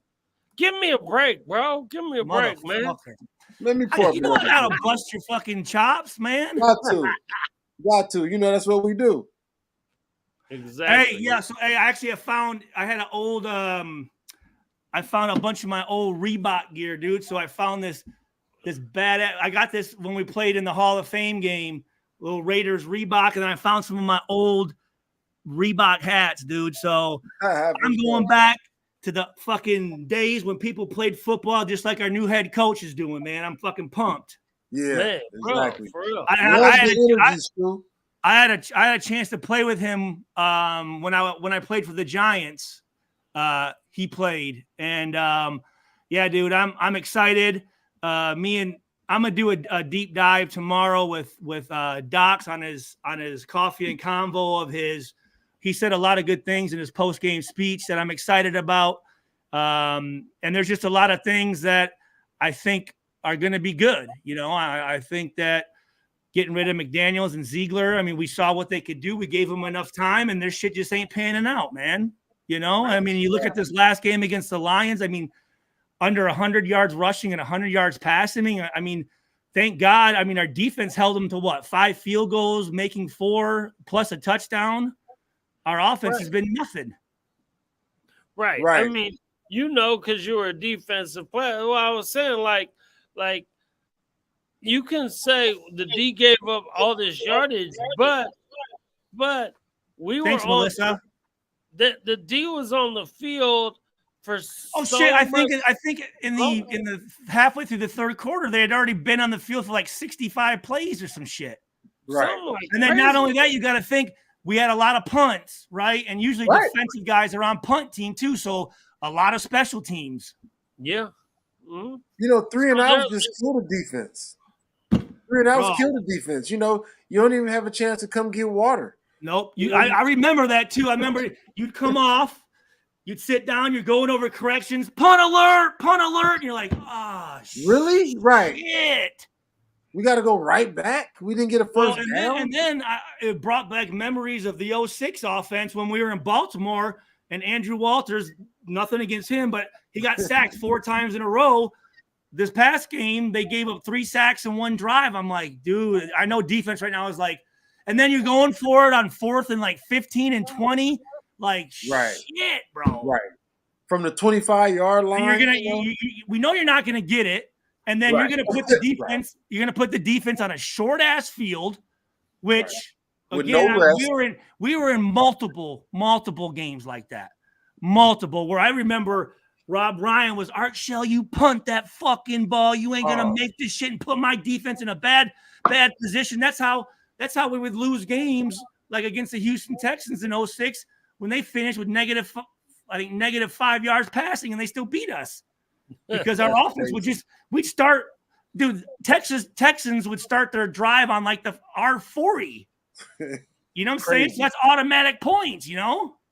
But anyways, Stu, I mentioned this earlier. I said I'm not really one on bad coaching. I don't like to call out bad coaching, but this brought me back to the Art Shell bread and breakfast offensive coordinator days. That was 2006. Oh, yeah, exactly. So you're on the same page right now, man. Yeah. I mean, you got to think, and Doc said it earlier. He was actually on the New York Post. He had an interview for the upcoming Giants game, which everyone should take a look at. But he said highest paid offense with $105 million, and we're like terrible. You know what I mean? Like, right. At least our defense, I think, has gotten better in every position. Our offense has probably gotten worse in every position since these motherfuckers have been around. And then you look at their free agency hasn't been so good. You look at some of their draft picks haven't been so good. So it's like, dude, get these motherfuckers out of here, bro. And again, that shows you Mark Davis, the fact that he sat with former players, alumni, and sat with Crosby and Devontae Adams and asked them like, hey, what you guys think? Right. And for that, and for him to go, you know what? I don't care if I got to pay 6 coaches. I'm going to find the right coach for us.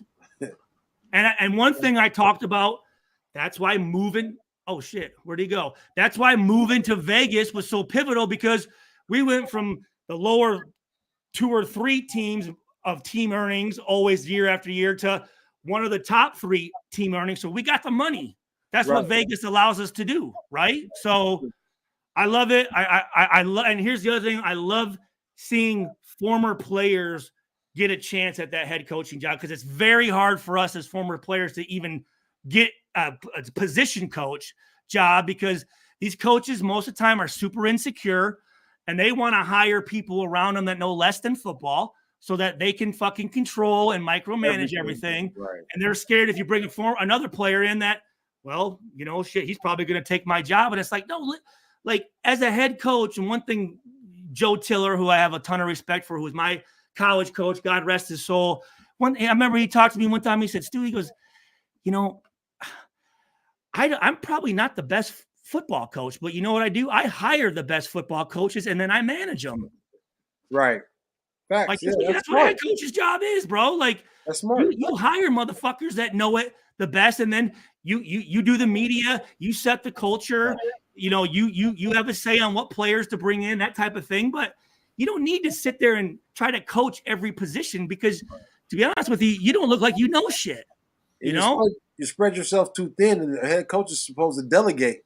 Yeah. Yeah, delegate responsibility. I mean, you know, I go back again talking to Rod Woodson, you know, why he doesn't coach. He's talking about Jack Del Rio sitting in a defensive meeting room telling him how the DB should be backpedaling. I'm thinking, if I'm Jack Del Rio and I hire Rod Woodson, the defensive backfield, I don't have to worry about it. I don't have to worry about shit. Let Rod Woodson take care of that stuff. That's why I hired him, right?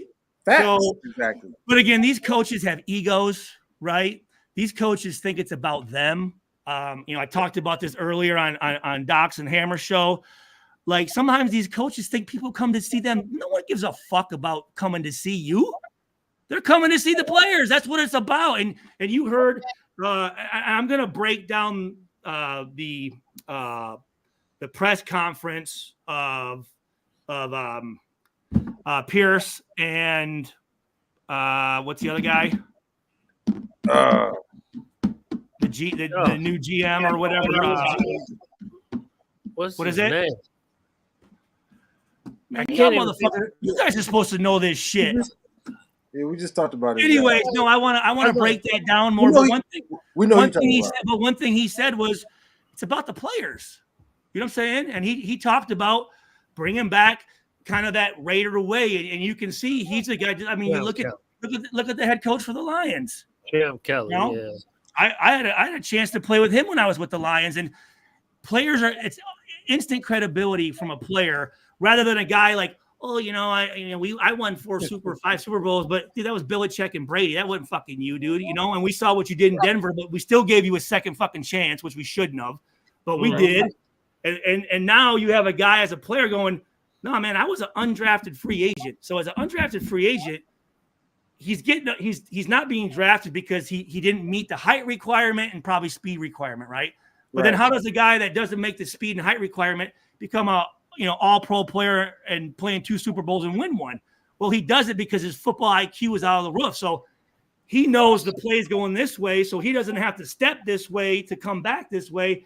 He's coming down and he looks a lot faster than he is because of his football IQ, right? So then you have guys going, well, shit, as a player, you know what it takes, right? And again, he's going to give these guys a boost of confidence. Like, listen, we got to, and you can see that the defense is playing with more confidence because of someone like him there. And look at Spillane, how he's been fucking playing. I mean, if that's just an introduction of what type of confidence he's going to give these guys, shit, that's what it's all about, is knowing your coach is behind you and knowing that whatever play he calls, he's calling that play because it's putting us in the best position for us to be successful.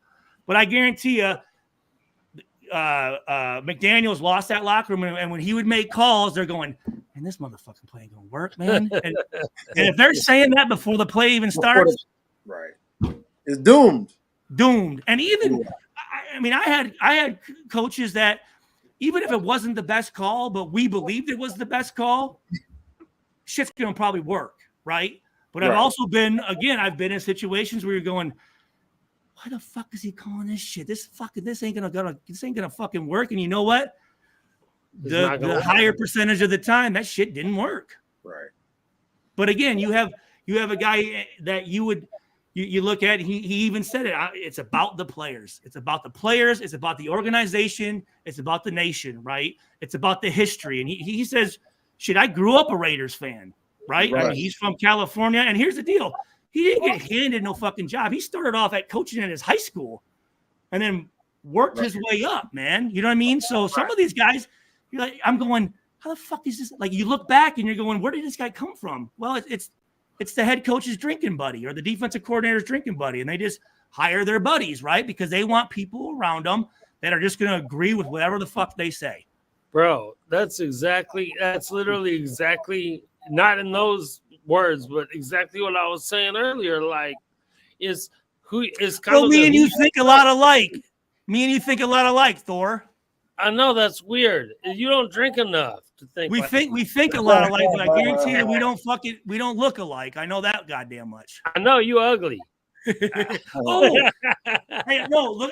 You know what? I'm glad I came on because I wanted to show you what I found.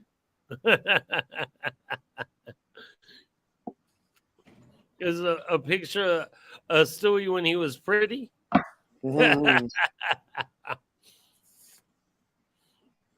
That's funny. Oh man, Stewie. Hey, but he said exactly what I thought. Like, as far as some of his offensive coordinators just think they're so fucking smart, bro. No, that they want to. They think that's the problem. He thinks he's God's gift. He thought he was God's gift, bro. But 66 miles. Oh, yeah. Now I know everyone's saying burn the fucking visors or whatnot. But dude, remember this shit? Classic. Fuck yeah, dude. That's classic. I used to have that visor, bro. Still, yeah, you know me. I used to have that Cooper. Visor. I love that. You know me and Cooper were honorary members. Man, and shout out to I do. I was out there. Hey, Stu, I remember you were doing the show the night Grizz died, and you pulled up a video of me out there. I know you were because they're on my YouTube channel. I have like that 06 year. I think I have like 5 or 6 of our send-offs from Alameda, 1220 Harbor Bay Parkway there. Mm-hmm. I was Yeah. out there. You were out there, 66 Mob, man. man. Shout out to Grizz, man. Rest The in 60, peace, man. yeah, the 60th Street Mob, bro. I remember it didn't matter what time it was, motherfuckers. When we came back, whether it was a loss or a win or 4 a.m. or whatever it was, Monday morning, they were out there. Yeah, for sure. And I always tried to at least stop and just say thanks. And Yeah, y'all didn't have to be out there, right? You know what I mean? Right. And some players just drive by and fucking do that shit. And you know what I'm saying? I'm going, these are the people like, yeah, that don't give a fuck what happens. They're still gonna support us. They're still gonna ride with you. Yeah, they're the real fucking fans, you know. right. But I mean, I found this, and I'm like, dude, I gotta show Thor this motherfucker, fuck dude. yeah, bro. That's never been worn, dude. I'm not gonna wear it. I'm gonna hang it up right over here in my Raiders gear. Nice, bro. I swear, man. That's classic, I bro. had that visor, bro. I don't have it anymore. I lost it in all my moves. You know, I've moved 100 times since then. I remember like I said, I found this bin, dude, and I found a bunch of. I have like 6 old sideline hats from the Raiders for Reebok gear and all that stuff. So, but anyways, I wanted to make sure to show you that because that meant a lot to me, and I'm glad I found it. Right on, bro. Awesome. I really actually thank you, Stu. I honestly really appreciate that, bro. That's motherfucker. All that shit you talk about me not being able to drink and shit. Oh, I'm gonna keep talking shit though. I'm gonna keep talking shit though. You know, we bullshit. You know though, I'm gonna give you a hug when I see you and shit. I'm still gonna skinny dip in your pool at some point. At some point, You full of shit. You scared I will say this. I may be coming out for the Kansas City game. Okay, when is that? November 28th, I think. It's Thanksgiving weekend. Or November 25th. 25th, I think. Thanksgiving weekend. It's right after Thanksgiving.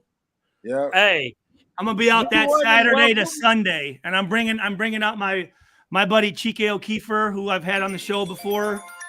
Mm-hmm. And we're coming out there with another one of my friends, Brent Loganoff, who owns like 17 car dealerships, former Purdue football player. He got awarded it through Ford. It's for Kansas City, but obviously we're going to be out there repping the Raiders, of course. Fuck Kansas City. Exactly. And fuck, I'm so sick of fucking Kelsey or whatever the fuck his name is. Like, I don't give a fuck who you're fucking, dude. Like, I don't give a shit. What, like, who cares, bro? Like, that gets way too much play. Yeah, it's just, I'm like, you know what?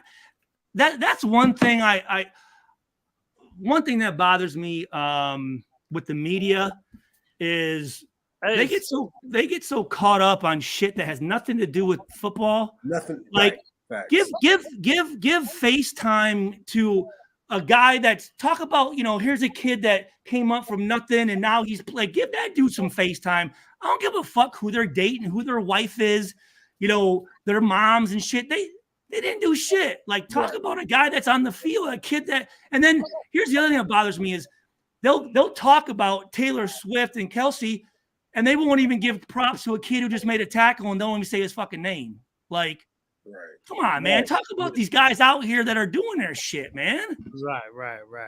Hey, Stu, you got the visor around? Put it on the line, right? Stu, you still got the visor right there? Someone wants to see it one more time. Fuck it up here, yeah. Nice, bro. You need a haircut, my brother. You look like a straight caveman. Nah. I'm the Raiders Jesus. Right? Jesus. Yeah. Hey, he in his man cave. You know what I'm saying? Oh, you're right. I've been straightening this motherfucker. I look dope as shit. Here we go, right here. Wait. There. Oh, that's nice. That's beautiful. 56 Mob. Yeah. That's beautiful, man. I think again, like I said, I had it and then I started moving around. It's been in storage until I just pulled that motherfucker out. I feel that this is a pretty good occasion to pull it out. It's really perfect, man. Pause on pulling it out, but it's a perfect time. So how you guys been? Good? Hanging in, bro. Yeah, we've been good. Hey, if you come out here for that game and you want to go skinny dipping, I'm gonna let you know it's cold out here, right? And you see, I got a beanie and a sweatshirt on and everything. Bro, I'm from Michigan, dog. This shit, bro. I was with my kids yesterday. It was snowing out. I was in a t-shirt. Bro, that's normally how I am too, bro. That's normally how I am. I'm just sitting around, so I definitely needed this because I'm sitting. But yeah, but you've gotten used to that warm weather out there. Like, dude, I remember. Like I said, I'd much rather play in Lambeau in December than Miami in August, dog. Fuck that. Fuck that is right. That's pretty gangster. Both of those are gangster. That heat and that cold is definitely. We're playing in that 7 degrees and I love it.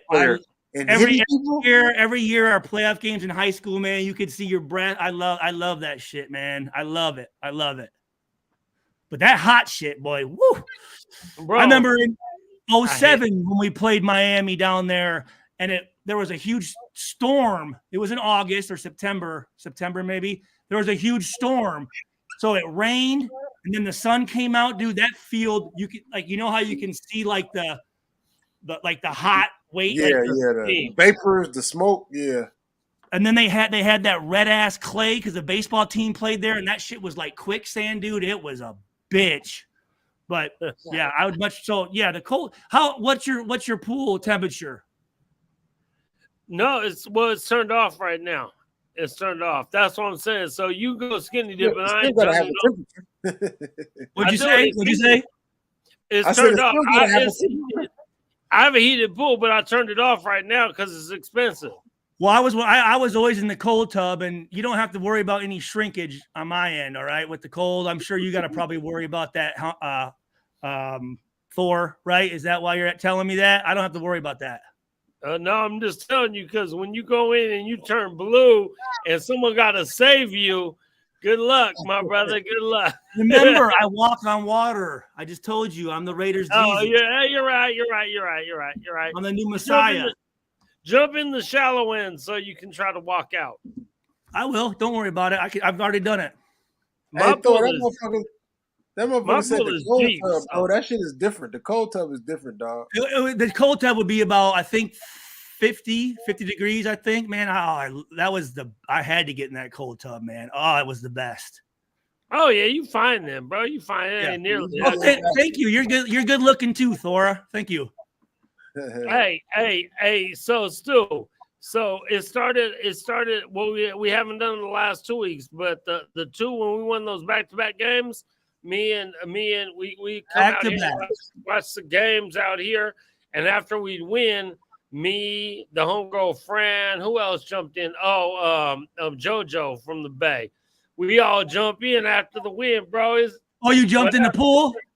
Jump in the pool after the win, bro. That's how we celebrate wins. We jumping in. I don't care what. We ain't turning on no heat, nothing. We just jumping in. Hell yeah, dude. We'll do it. We'll do it, bro. Captain Caveman. We ain't no punks out here. We'll go in, but I just don't want to have to save you, bro. You heavy.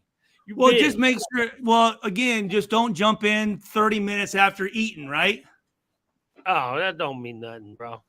Well, you can't go in there. Your drunk ass will definitely fucking sink like a rock. Nah, bro. I swim like a fish, my brother. I swim like a fish, bro. I ain't sinking like a rock. I'll swim out for sure. Hey, what you think?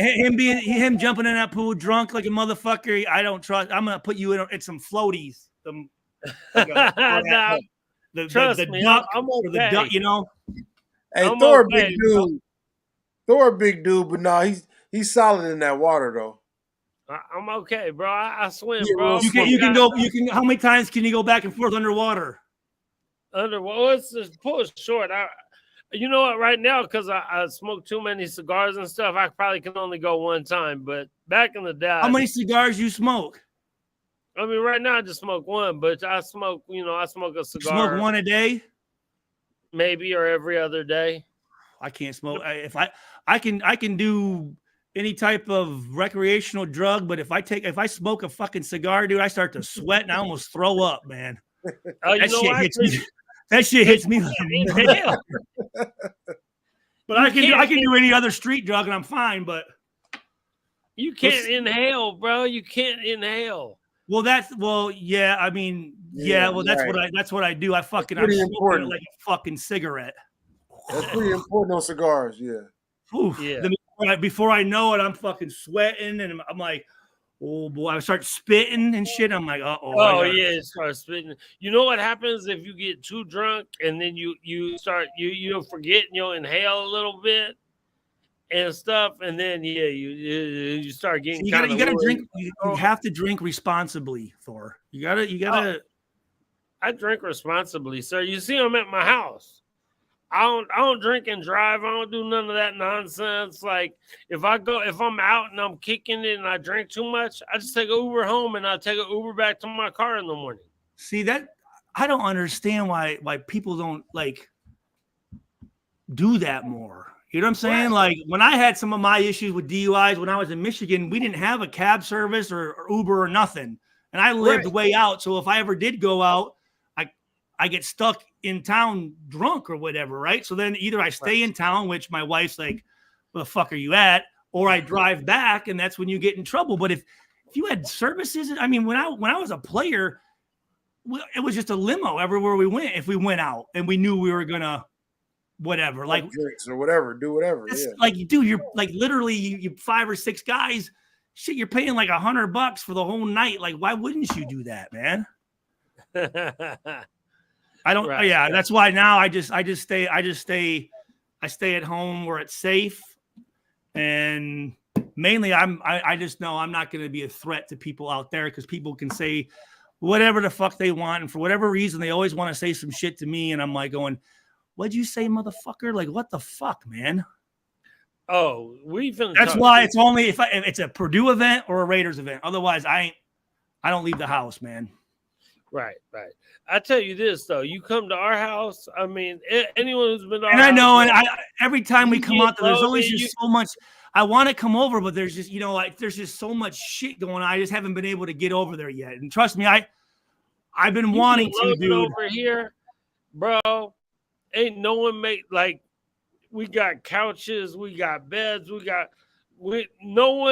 never want to put anyone in that ever. Like we're never gonna do we're gonna talk shit and no, I mean I'm sleeping wherever you are. And when if you do come over and you end up passed out on the couch, we're definitely gonna put stuffed animals. I'm sleeping in your bed and pose and do all kind of things.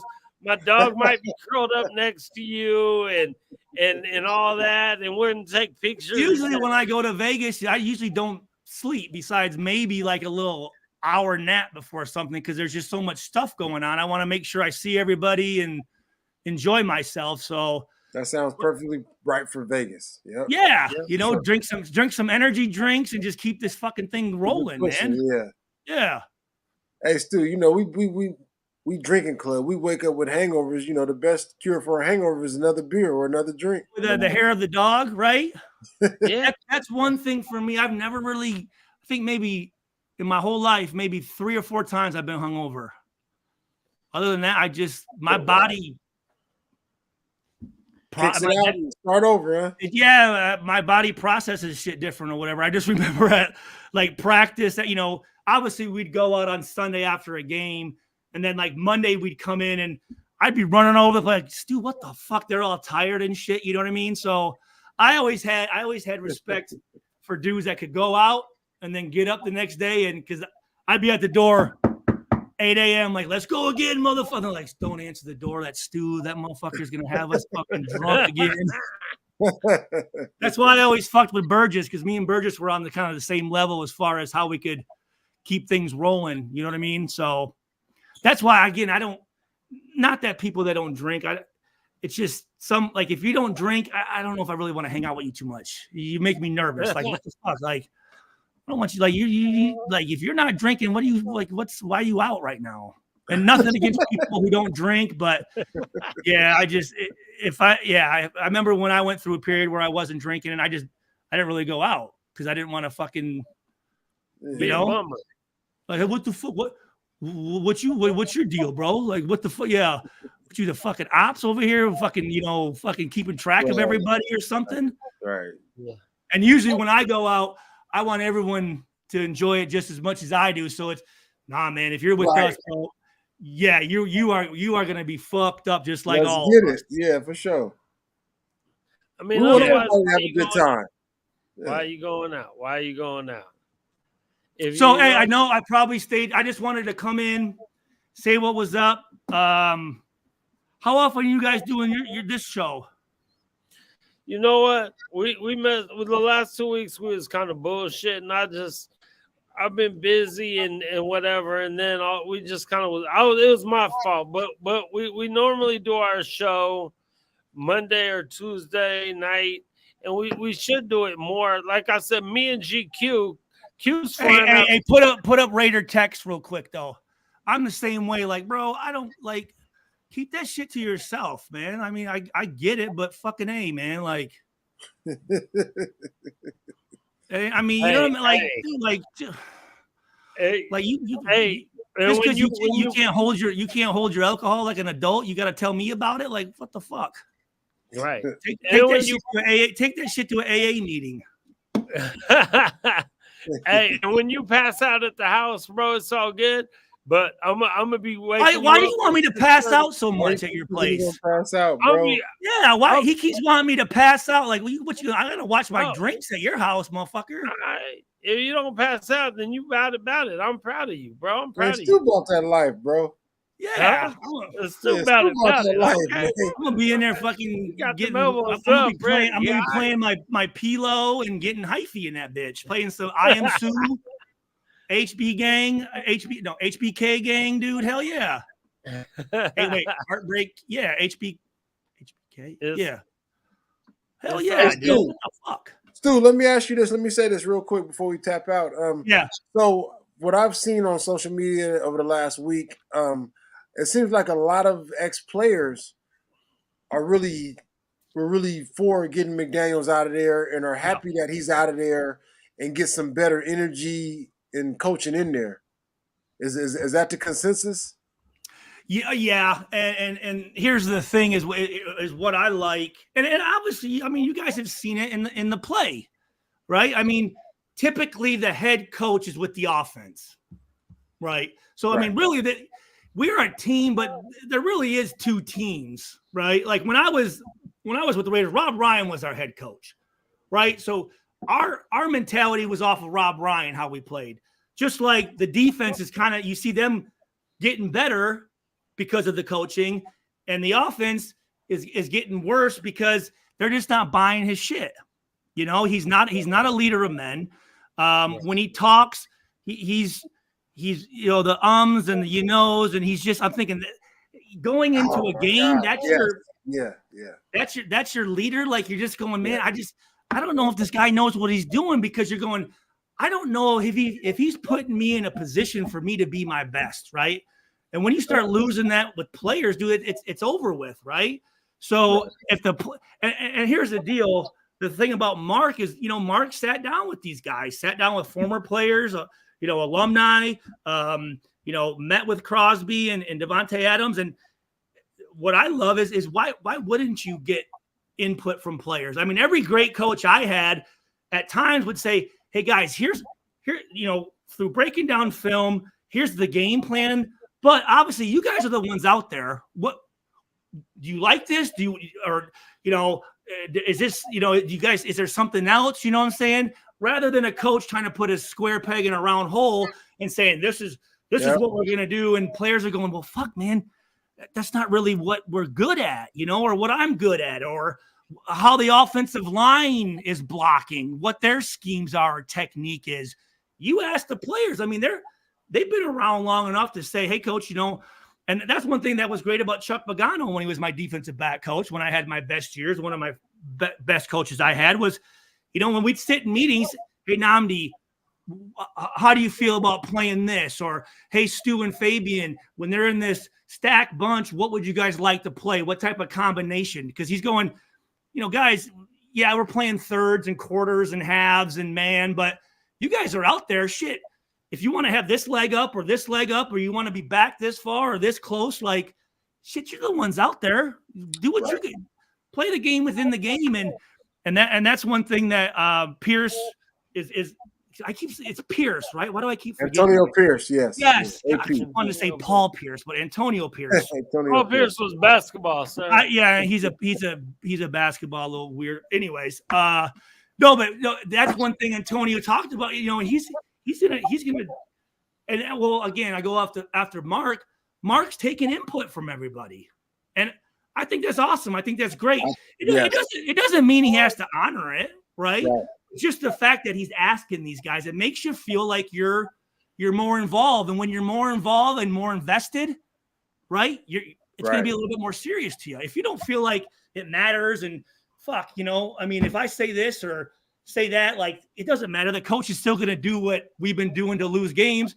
Why am I even going to try to come up there and give my opinion? Yeah, because all that's going to do is piss the coach off. Right. You know, like you're questioning him or something like that. But again, for Mark to do that, I think that shows again that Mark's going to do whatever he can do to win. Right. I mean, and at the end of the day, guys, it's wins and losses. That's all that matters. Yeah. That's it. It really does. You know, like, again, I go back a little bit to Devontae, which upset me a little bit. You know, a couple of weeks ago, shit, we won the game. And he's complaining because he didn't get enough catches. And I'm going, so if you got 20 catches and we lost, would you be happy? You know what I mean? Like that's questioning me is, do you really care about yourself or do you really care about the team? Because for me, I don't give a fuck what happened. I may not even play at all, but we win the game. Shit, fuck. That's hard to do in the NFL, man. Hey, Stu, but I will say this about that. I just feel like our offense has been shitty. It hasn't been living up to potential. So I think for me personally, I just think Devontae was saying, we won. Our offense was still shitty. We should be scoring 30 a game instead of 16. But again, I don't care if it's 1 point. A win is a win. And here's the deal. Sure. Yeah. You know, Devontae shit. And so again, you might be double and triple covered. So other guys are guys that are going to win. It's just, again, it's like a defensive tackle might have his best game of the season and not have one stat. Well, he had his best game because he's making the center and guard double team him so his linebacker can go in there and make plays, right? Just like a receiver. Shit, Devontae only had maybe a couple times thrown to him, but other guys are open, right? Because he is taking 2 or 3 defensive backs. And, you know, Randy Moss, and people have they can think whatever about Randy Moss, one of the greatest teammates I ever had, one of the greatest guys, family man, great teammate, high football IQ. I remember during games going, guys, listen, I'll go fucking deep all day long and take 2 or 3 guys with me, but you guys got to step up and win the game. Like, I don't care who the fuck scores touchdowns as long as we're winning, right? Because when you're winning, you get to the playoffs, it's more money, right? Super Bowl, more money. You look more, you look much more attractive as a free agent when you come from a playoff or Super Bowl team, right? So, dude, as long as we're all winning, dude, that's what fucking, I don't care who's the fucking guy. I mean, obviously we don't want guys to not play well, but dude, just if as long as we're winning and you're doing what you're supposed to be doing and not fucking shit up, that's good for everybody, man. And to complain about that, it's like, dude, you're splitting hairs, man. Like, again, it shows me that are you more important or is the team? And at the end of the day, you got to care about yourself, but everything's about the team. I mean, everything's about the team. Again, so me and Q keep saying winning cures everything. Winning cures everything. Just win. Like you can't have a more pure motto than just win. Just fuck. And that's the thing, that when I started to go off into a normal workforce at 37, and I'm thinking I'm getting my job done, right? But I'm still getting reprimanded because I'm not doing it exactly the way they want. I'm going, yeah, but I did the job. So it'd be like a coach, like, did you make the play or not? Yeah, I made the play. And then a coach, like, you get a pick. Well, actually, you fucking coach, I got a pick. Shut the fuck up. Like, I don't give a fuck how you got it. Right. You got a goddamn pick, right? But that can sometimes erase some bad habit shit, But if you're making those plays, like you said, just win. I don't give a fuck how you win, what you have to do to get in. It can give you kind of it's not the best tool when you go off in the real world because, just because you won a game that week, you did some shit and the coach is telling you, hey, whatever you did last week, I don't give a fuck what you guys did. Do that shit again to win. So sometimes it's like there might be some pregame rituals that maybe you don't want to. Maybe it's not the healthiest or whatever, but because you've had a good game under it and shit, do that again. But again, just win. Just fuck. Again, at the end of the day, bro, just fucking win. Hey, Stu, and I will say this too. Like when you do come out like Devontae did and said what he said, and then and Jimmy missed some balls against Detroit. He definitely did. What did he say? But my point is, when you come out and say whatever Devontae said, what you just talked about. No. That game he walked away and didn't say anything. No, remember that? But you were talking about after the wins, he came out and said he wasn't getting the ball enough. No. What I'm saying is it was after we beat Green Bay Monday night, maybe. Yeah. Green Bay, right? He didn't. He sat off. If you remember, they showed him and Abdullah just sitting there kind of by themselves when we were still driving and shit, right? And they're just sitting there having their own little powwow. And that's one thing Pierce said. He goes, these little groups. Nah, we're not doing that shit, bro. Like, nah, you can take that shit somewhere. Take that shit to San Francisco or something, man. But we're not doing that here. What it was after the game, he didn't do any media. He just walked away. He didn't say nothing. Which again, not saying nothing says a lot. Right? And again, regardless if he wants to or not be, he is a leader of this fucking team, right? For sure. There's other guys watching that shit. But still, going. My point was in his last game, Jimmy missed him a couple times deep or whatever, but it was also 2 critical third downs that he dropped the ball. See, you can't come out and say that you want the ball and you're not getting it enough. We throw it to you at a critical time, and then you drop it on third down. Now we got a punt. I just had that key block. And he missed a key block right before that one drop. And I just was on the phone with one of my close friends, OG Raider, and I'm going, here's the deal. When you bring attention to yourself, right? Yeah. Like sometimes you got to be careful because if you're telling me I'm not getting the ball and you're whining about it, motherfucker, you better catch every fucking ball that's thrown to you. Yeah, now, if he's not saying shit and he's happy with shit, I'm not going to get on him as much. But since he's bringing attention to himself, saying, I need the ball more, well, then the quarterback's going, well, bro, I'm throwing it to you. You ain't catching it. So I don't trust you now. Right. So you ain't going to be my first look because I don't know if you're going to catch the motherfucker. Right. Or I'm definitely not going to throw it to you on third down when someone really needs to catch that bitch. Really so don't be mad when I go somewhere else with it. Right. So no, that you have to, like, when you put yourself in the spotlight, right. And you bring yourself up there, you can't make any mistakes. You just can't. I'm gonna hold you to a higher standard. And I say this, and I've said this from the beginning, and Thor, you know this. Hold these players accountable. Yes. Hold these guys accountable. There are certain guys, and again, I go off of this. The more money a player makes, the less mistakes I want to see out of them. That's just how it goes.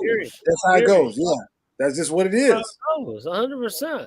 You know, a free agent that's coming in, when he doesn't make a play, I'm going, well, shit. I mean, you know what I'm saying? But when there's a guy and you're going, and if you look at it, for the last couple of years, some of the highest paid motherfuckers on the team really ain't been doing shit. Right. Yeah. And I don't know if that's the coaching. I would hope to think it is, right? I would hope that these guys just, there's a battle there where that, again, the head coach thinks he's the fucking guy that people are coming to watch. This team's about me. And maybe they just didn't trust him and just things weren't working. And here's the deal. A guy might say something in the media and a coach will fucking hold a grudge and purposely not call plays just to prove a point. It's like, really, we're going to play these fucking stupid games because you got your feelings hurt. Like, what the fuck is this? And we're trying to win. That's the key. Right. This is professional football, man. Right. Like, it's business. This is it's all business. But guys take shit personally. And you cannot do that in a business. You cannot, like, and I remember there were times with some coaches when I started moving around where I remember afterwards I'd say, Coach, that felt like that's something personal, like what you just did in there, calling me out, all that shit. I said, hey, do we need to go in the parking lot and handle this for 5 minutes and then come back in and fucking, like move on from whatever your little personal grudge is on me or what? Oh, Stu, it didn't even like. It's like, well, what the fuck is it then, man? Yeah, right. So, but anyways, yeah, no. What was your question? Did I answer that question? Yeah, did I answer it was about Devontae basically saying he needed more action, and then you get more action, and you drop the ball on third down, like to keep the drive alive. Yeah, right. Again, like when you bring a spotlight to you better bring it extra. Because right after he said that, I think we played Chicago. We were down 21-3, but Hoyer did hit him in that side of the end zone, and it was a tough catch. But I expect Devontae to catch that. This one right here. Yeah, he got him on. He got 2 hands on it. And I'm thinking, you can't blame the sun, motherfucker. You got a black visor on. Yeah. Shit. So don't tell me it's the sun. Right. I'm thinking, motherfucker, that's a big fucking play. Yeah. Huge. So now that's 2 weeks in a row where it's like, right. Hey, bro, like, and then here's what happens is younger players see that and they're still going, okay, this dude's not doing what he's supposed to. He's making all this money and he's missing catches and the coach ain't saying nothing. And yet if I make one little mistake, I'm getting my ass ripped. Right. Yep. So you're going like, okay, what the fuck's really going on here? Like, you got to be, if you're going to, you got to be consistent. And I think with Pierce, you ain't gonna be able to bullshit him, right? He's going to call some people out. And that's one thing I think we've been lacking too, is we don't have people calling each other out. Everyone's been too fucking nice in that locker room the last 3 or 4 years, right? Where it's right. There's guys in here that aren't. Who is it? Who is it? Say their numbers. Right. And here's the reason: it's that passive aggressive shit where they're sitting there going, "Well, there's guys," so that they kind of address it, but when they go in the locker room, dudes are gonna say, "Hey, were you talking about me?" "Oh, no. Nah, dude, we're good, man. I wasn't talking about you." Because that's that shit where they're scared that, hey, listen, if it's me, let me know so I can fucking correct it. I agree 1,000%. Grown men got to let people know what's going on. Yeah, right. So I know. Like, if I'm not doing something right, don't tell me I'm all good, and then all of a sudden you cut me the next fucking week. Right. Yep. One, I want to know what I was doing wrong, so when I go to another team, I'm not doing that same stupid shit. Right. Yep. But a lot of times there is no reason when guys shit happens, and that's a whole nother story. But coaches are the worst at that. I remember coaches blowing smoke up my ass, and all of a sudden I'm gone, and I'm like, bro, like, fucking let me, like, I didn't even know I was on the chopping block. Yeah, right. And all of a sudden you're fucking gone, right? So, but all right, guys, hey, I don't want to keep you guys up too long. Thanks for letting me come up. Yeah, right on, Stewie. Much love, brother. And let us know when you're coming out here, Thor, my brother. Hey, Thor, let me say this real quick. And Stu, earlier I talked about, and sometimes, like when Andy Reid played Tampa Bay in the Super Bowl and they scored 3 points, he went in front of the media after the game and said, that was my fault. I had the wrong game plan. So the coach has to fall on the sword for the players. The players will respect that more. Instead of you coming out here and trying to lightweight throw them under the bus like everything you did was perfect. You know, right there. When you and here, is it any reason Andy and the teams that he has are usually pretty fucking good? Right? I mean, exactly. You see some of these same coaches usually in the last couple of weeks of the season playing, right? There's always a reason there. Yep. Always there. As a player, when you know you have a coach that's going to go out there and have your back. The other thing is, I guarantee you his staff does the same thing, because there's times where a position coach, like when you're in a defensive meeting, your position coach should battle for you. Because the D coordinator is going, what the fuck is Stewart doing on this play? Well, coach, didn't practice. You told him to take that slant route when they're in fucking 2x2. And they go, oh shit, you know what? That's right. You know what I'm saying? That's not me. Or a coach, yeah, I don't know, coach. He knew what the fuck he was supposed to do. I even talked to him about it. He still did his own shit. Right. Right under the bus. Right. Because they're gonna try to keep their job, right? Yep. So you can't and to know that you have a play, like you said, and what we saw McDaniels do is constantly. He shouldn't have done that. It's like Jimmy knows better. Such and such knows better. I'm thinking, did you even go over that in fucking practice? Like, did he even know what the fuck? Or did you just pull that play out of your ass? Because that happens too sometimes where a coach goes back and he, coach, what's the fucking play? Like, hey, and all of a sudden they call something. You're like, the fuck? We didn't run that. We didn't practice that shit. We didn't go over this. Right. And all of a sudden they run it, right? And then it's a bad play. And then, our guys don't know what the game plan is. And it's like, man, because then not only do you have position coaches talking to defensive coordinators talking to head coaches talking to the owner. So, I mean, that's a lot of people that you hope have your back and are saying the right things, because that's a long – and here's the deal. Shit rolls downhill, right? So players going to get – all day. I always say this, the 3% of the players that make 97% of the money, the 150 players that everyone knows, those guys have job security. For the rest of us, we're going to be gone before that fucking coach is gone. Right. And that position coach is going to be gone before the coordinator's gone. And the coordinator's probably going to be gone before the head coach is gone, usually. But yeah, man, it's a trust thing. And when you can trust a coach, dude, that's huge, man. That's huge. Because like you mentioned earlier, to me, his press conference was horrible. And it was mildly just throwing people under the bus. And then it was and like he wasn't sure. Well, shit. I go back to the first game that Aiden O'Connell played in, and he's talking about that fucking first and goal play where we throw it, right? You have a young quarterback who you're telling him throw that fucking ball, probably, right? And shit, the receiver wasn't even looking. And after the game, he threw him under the bus, and Aiden was up there saying, "Yeah, you know what? That's on me. I was trying to make a play, but shit, I gotta play." As a fucking rookie is taking the fucking blame before the fucking head coach has got 6 Super Bowls or whatever the fuck it is, Right. But again, it's these coaches, man. They're so insecure because a lot of them, they're just insecure, man. Yeah, and it comes down to they have to prove that they have a bigger dick than somebody, man. And it's like, you know what? You got the bigger dick. Let's just try to win some games, man. Shit. Facts. I agree. 1,000%, bro. Because Aiden O'Connell came out and fell on the sword and like, that was on me. I can't do this. And then Josh came out and was like, he can't do that ball like that. And he can't. And I was counting when I was watching that game. I was counting. There were barely any sacks that were happening over 3 fucking seconds.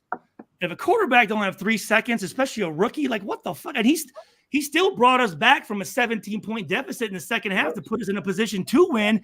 Your dumbass, who we have a fucking all-pro running back, should have ran it 4 fucking times. You get us the first and goal from the 3. He gets us the first and goal from the 3 with 2.5 minutes to go. With 2.5, bro. Now. Let's throw it on the first fucking play when this. It's very hard when you get in that red zone and that field shortens and tightens up the ball. There's just guys are stacked everywhere. Right. I mean, it's an advantage to fucking as a defense to be up against a team who's throwing it because there's no fucking room. Guys can just sit there. Like that's the worst. It's just again. You're right. It just shows you like what the fuck, man. Yeah. 1,000%. Yeah. I just want to tap in on that before we got out of here. Yeah, no, that's a good point. That's a good point. Yeah. Yeah, let me know when you guys are doing another show, man. For sure. Stu, appreciate you, bro. We got your number. We'll tap in with you, Stu. Yeah, let me know. I'll try to and Thor does a pretty good job of sending me, and I always appreciate that, Thorne. I always try to pull up when I can. I just get, with the kids, I get busy with stuff, man. So it's hard sometimes. So it's all good, brother. It's all good, man. It's all good. I want to say thanks to all the Raiders, to the nation. Thanks for you guys for having me on, man. I'm pumped. Right? I mean, I think we're going to see a difference. Offense can't do anything worse, right? I mean, there's just no way. I said that earlier, exactly those words, Stu. I'm with you in 1,000% agreement.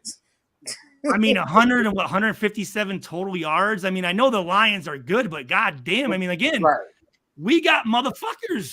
We got dudes on our fucking time. We got weapons. Like shit. There's no reason we can't be scoring points. No reason at all. Yeah. Now, I don't ever like to make predictions or say anything because I always seem to fucking go the opposite way. So now that I said we can't get any worse, we're not going to. I love the fact too that Pierce, when they asked him who's a quarterback, Aiden O'Connell. Let's move on. Next question. Rather than, we're gonna do all this flip flopping and wait till Friday night. Like, no, let the motherfucker know. Hey, listen. Here's the deal. You are our guy, right?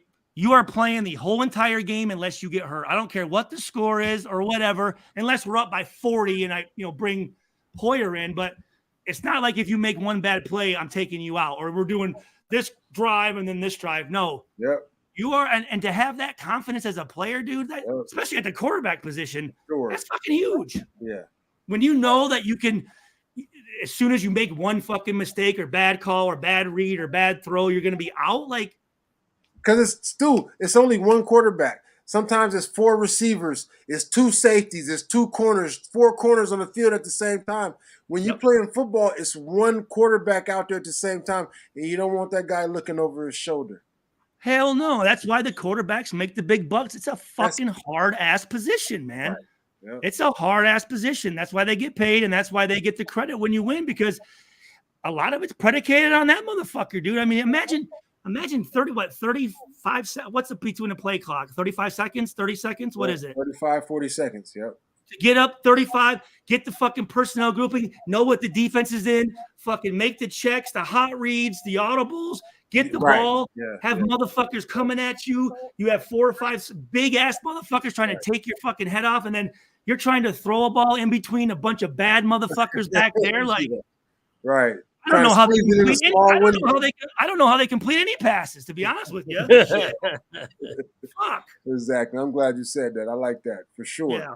Exactly. For sure, man. And that's why they take too much of the blame and too much of the credit. It's just part of the position. And that's why, like you said, that's why they get paid the big bucks.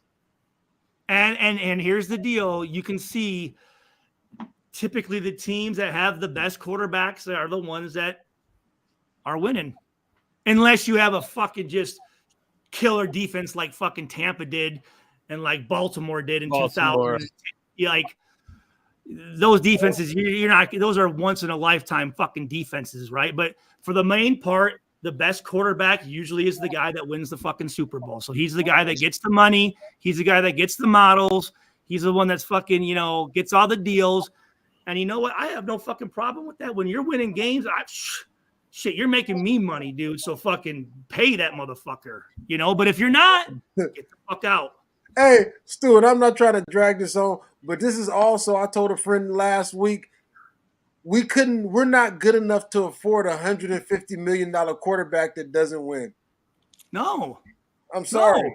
Yeah, we're just not good enough to afford that, to give that much to that position, and we don't win. That's all.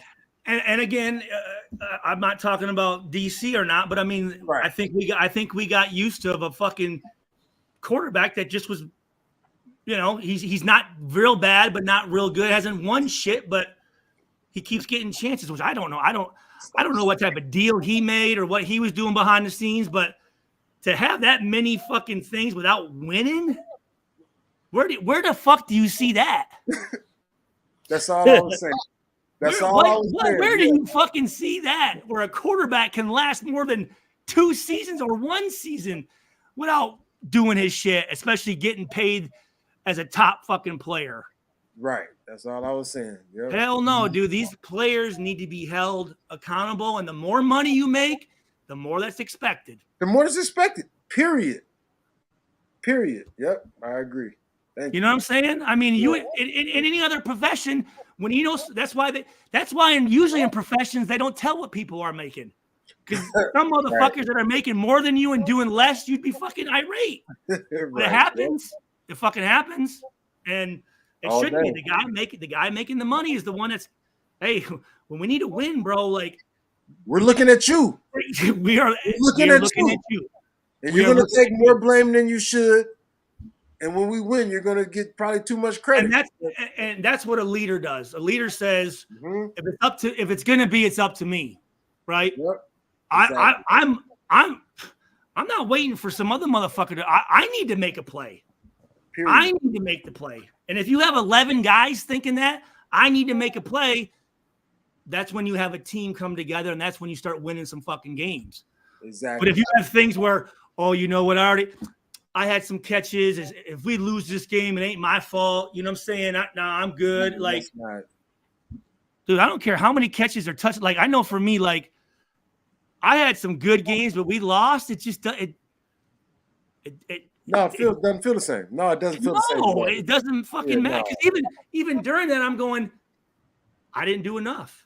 Right. Yep. I might have had an interception, and I go back to 2005, my first interception against Miami. I had a forced fumble recovery on Ronnie Brown and like 11 tackles, but we lost. Yeah. So it didn't mean shit. I was on no highlights. Al Davis was pissed like a motherfucker. Like, right. Yeah, I might have played pretty good, but no one fucking cares. Yeah, we lost. Who cares? We lost. Exactly. We lost. And if you win, and let's say, you only had a couple plays or whatever, but shit, that thing feels great. But I think that's the thing I'm glad that Pierce is in, because Pierce is from my era, kind of that last era of, like, it's about the team, it's about the organization, it's about us coming together, it's about playing as one, it's about us having each other's back, it's about knowing what the fuck we're supposed to do out there. Not this little bitching Girl Scout cookie bullshit, you know what I'm saying? Like, it's about if we don't win, no one should be happy. Like, that plane ride should be fucking quiet as fucking hell. You know what I'm saying? There shouldn't be no celebrating this and that.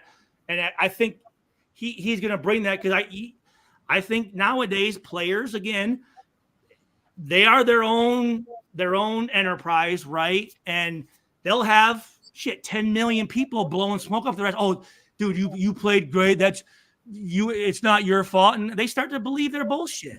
Right.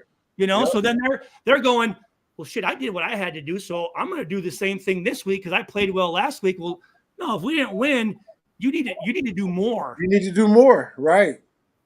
Right. Like, you know what? You played great. Then why didn't the guy next to you play great? Fucking take his ass and get his ass ready. Because that is one of the things I took from Detroit, man. And I felt Devontae should have caught a couple extra balls, but he also had some shit where he was open. But the emotion, motherfuckers hate losing. To see Josh Jacobs coming after the game, like, what do you need to do to win? That ain't my job. It was. Wait, hold on. What happened? What did he say? They asked Josh Jacobs, what do you think you need to do to win? Or what do y'all need to do to win? And he was like, that's not my job. When I saw that, Stu, I was like, uh-oh. Because them dudes always come out and pretty much say the right thing. When I saw that, I was like, uh-oh. To me, it was just the frustration. Hold on. I need to write that down. He said it's not my job. Yeah. To figure out why we didn't win? Yep. And to me, Josh Jacobs has always come out and said the right thing, always. But when I saw it after the Detroit game, he is just frustrated. I felt they were done. I felt they were done with dude. Me personally. I don't know what you think. I just felt they were done. Yeah, but guys, I want to tell you this. On game day, it's the players, man. The coaches do their job during the week. On game day, that's our shit. Stu, let me say this too. That I just want to go back. That upsets me. I got something to say though, Stu. I don't want to end and here's the other thing. I want to say this.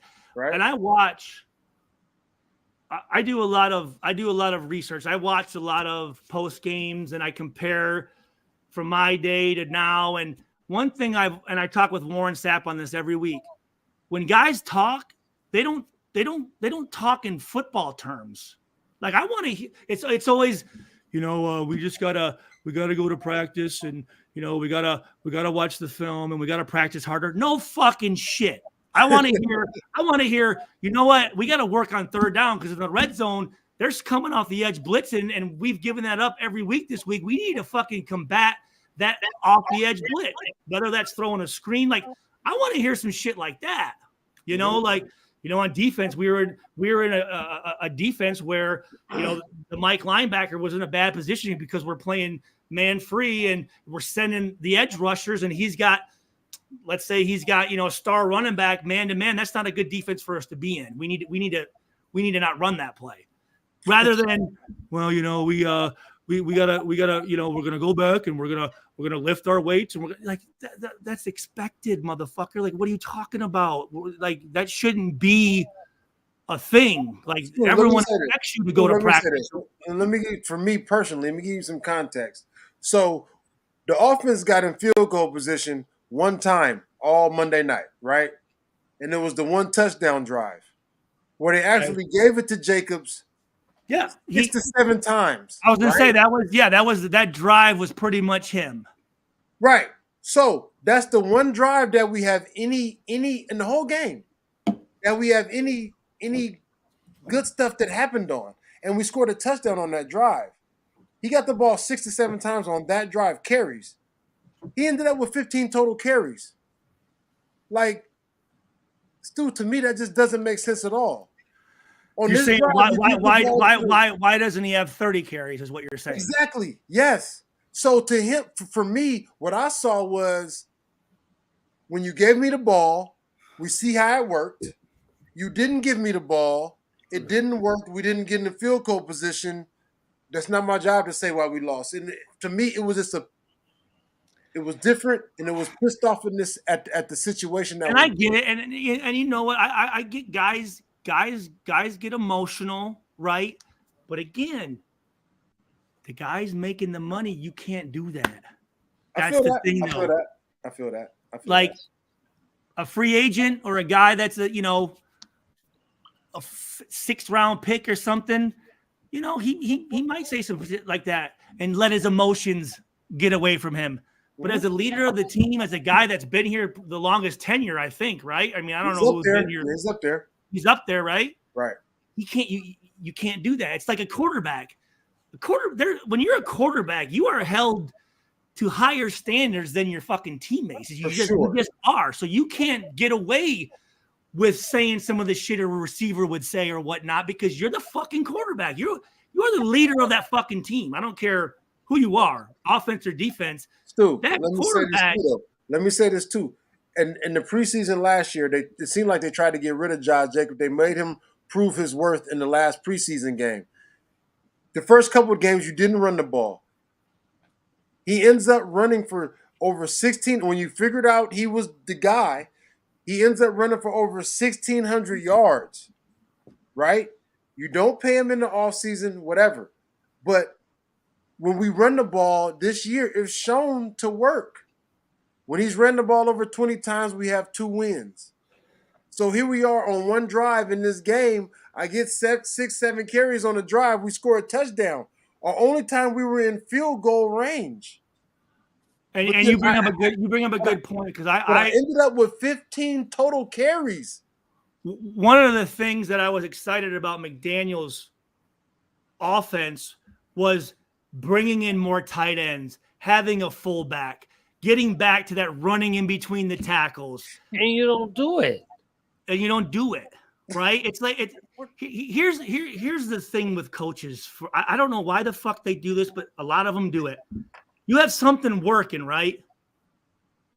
And it's almost like they go, well, you know what? That's been working, but let's try this. It's like, no, let's run this until they stop it. Until they stop it. You run that shit until they stop it. And I am me coming from the Big Ten, coming from Michigan. I was an option quarterback, right? You run until that team makes you fucking pass. You get motherfuckers, you get big, tough. You look at like Wisconsin and some of these teams in Michigan and shit. What does Harbaugh do? 3 tight ends, fullback, and he wears motherfuckers down. And guess what? Guess what happens when you start wearing and them safeties they gotta start coming up, right? Yep. That's when you start to play action, them motherfuckers. But if you're running it now, well, you know what? Let's go back and try this cutesy fuck shit. Stu, again, look at fucking Pete Carroll, right? What he did in the Super Bowl, right? Hand the fucking ball off. Exactly. What the fuck? Well, they know we're gonna do it. It don't matter if they know what they're gonna do. They still have to stop the fucking shit. Stop it. Yeah. Be more, as me and Thor always say, be more man than them. Be more man. If they know what you're gonna do, you do it, you take their heart away from them. That's the thing. I remember there were some games where we knew what the fuck they were doing and we couldn't stop it. I'm going, fuck. Right. Like this, and you just wear a motherfucker down. You wear a fucking team down. Stu, you know how the coaches come out at the halftime and the commentators talk to them before they come out? So they talk to McDaniels. Right. They talked to McDaniels and they asked him about what was going on. He said, we got the run going on that last drive. Which that was before half, right? It was either coming out of half or right before half. Okay. It was halftime. Either way. Yeah. It was halftime. But what he said was, we got the run established on the one touchdown drive, on the one scoring drive.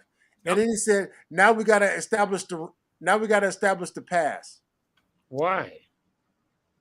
Yeah, why do we have to do that? Because we have receivers bitching about they're not getting the ball enough, so you're trying to cater to those guys? No, here's what I would do. I'd take that, whatever those last 10 plays were, I'd run the same fucking plays again. And I remember Rob Ryan would tell us this, guys, here's the deal. The last 3 weeks, because when offensive coordinators watch film, they take the game, the last couple games, and they see what worked against these guys these last 3 games. Right. And if it worked, they will throw that in, even if it's not the type of offense they run, they will say, I want to see if they fucking made corrections. Right? So we're going to run this play. And Rob Ryan always told me this, guys. We've struggled the last 2 weeks in this. They're going to run that play again. If you stop them the very first time they run it, they won't go back to it again. But if you don't stop them, they're going to keep running that motherfucker. Why wouldn't you? Why wouldn't they? Why would you? Yeah, well, now we got to establish the pass. No, you keep doing what the fuck you're doing. I think that's I mean, I just think that's bad fucking coaching. It is terrible coaching, and that's why he got fired. Still, man, at some point, it's like these motherfuckers. I don't get it. I don't get it. I don't get it. Too cute for their own good, man.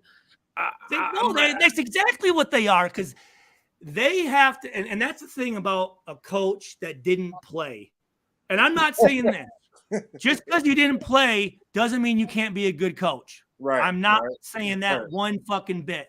But some of these guys that didn't play, how do they get the players' credibility? Well, it's by them having a big ass fucking playbook, right?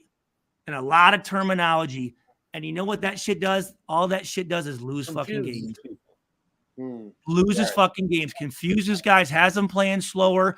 And like you said, he's got to go, well, I got to show that I'm innovative. And, we were just, we were just running fucking dive left, dive right. Well, that's not going to, that's not coaching, right? That's just my guys doing what that not show. For an offensive coordinator, running the ball, like, it doesn't improve their stock. I got to show that I'm so smart and innovative that I can do all these pass plays with these different variations. Well, and here's the deal. Remember last year, and I'm glad, I think we got away from it this year, but remember last year, every game, there'd be a stupid fucking trick play. Remember that? And I'm going, dude, the risk does not outweigh the reward on this. Like this could be fucking disastrous for us. Right. And I'm going, we don't need to trick fuck anybody.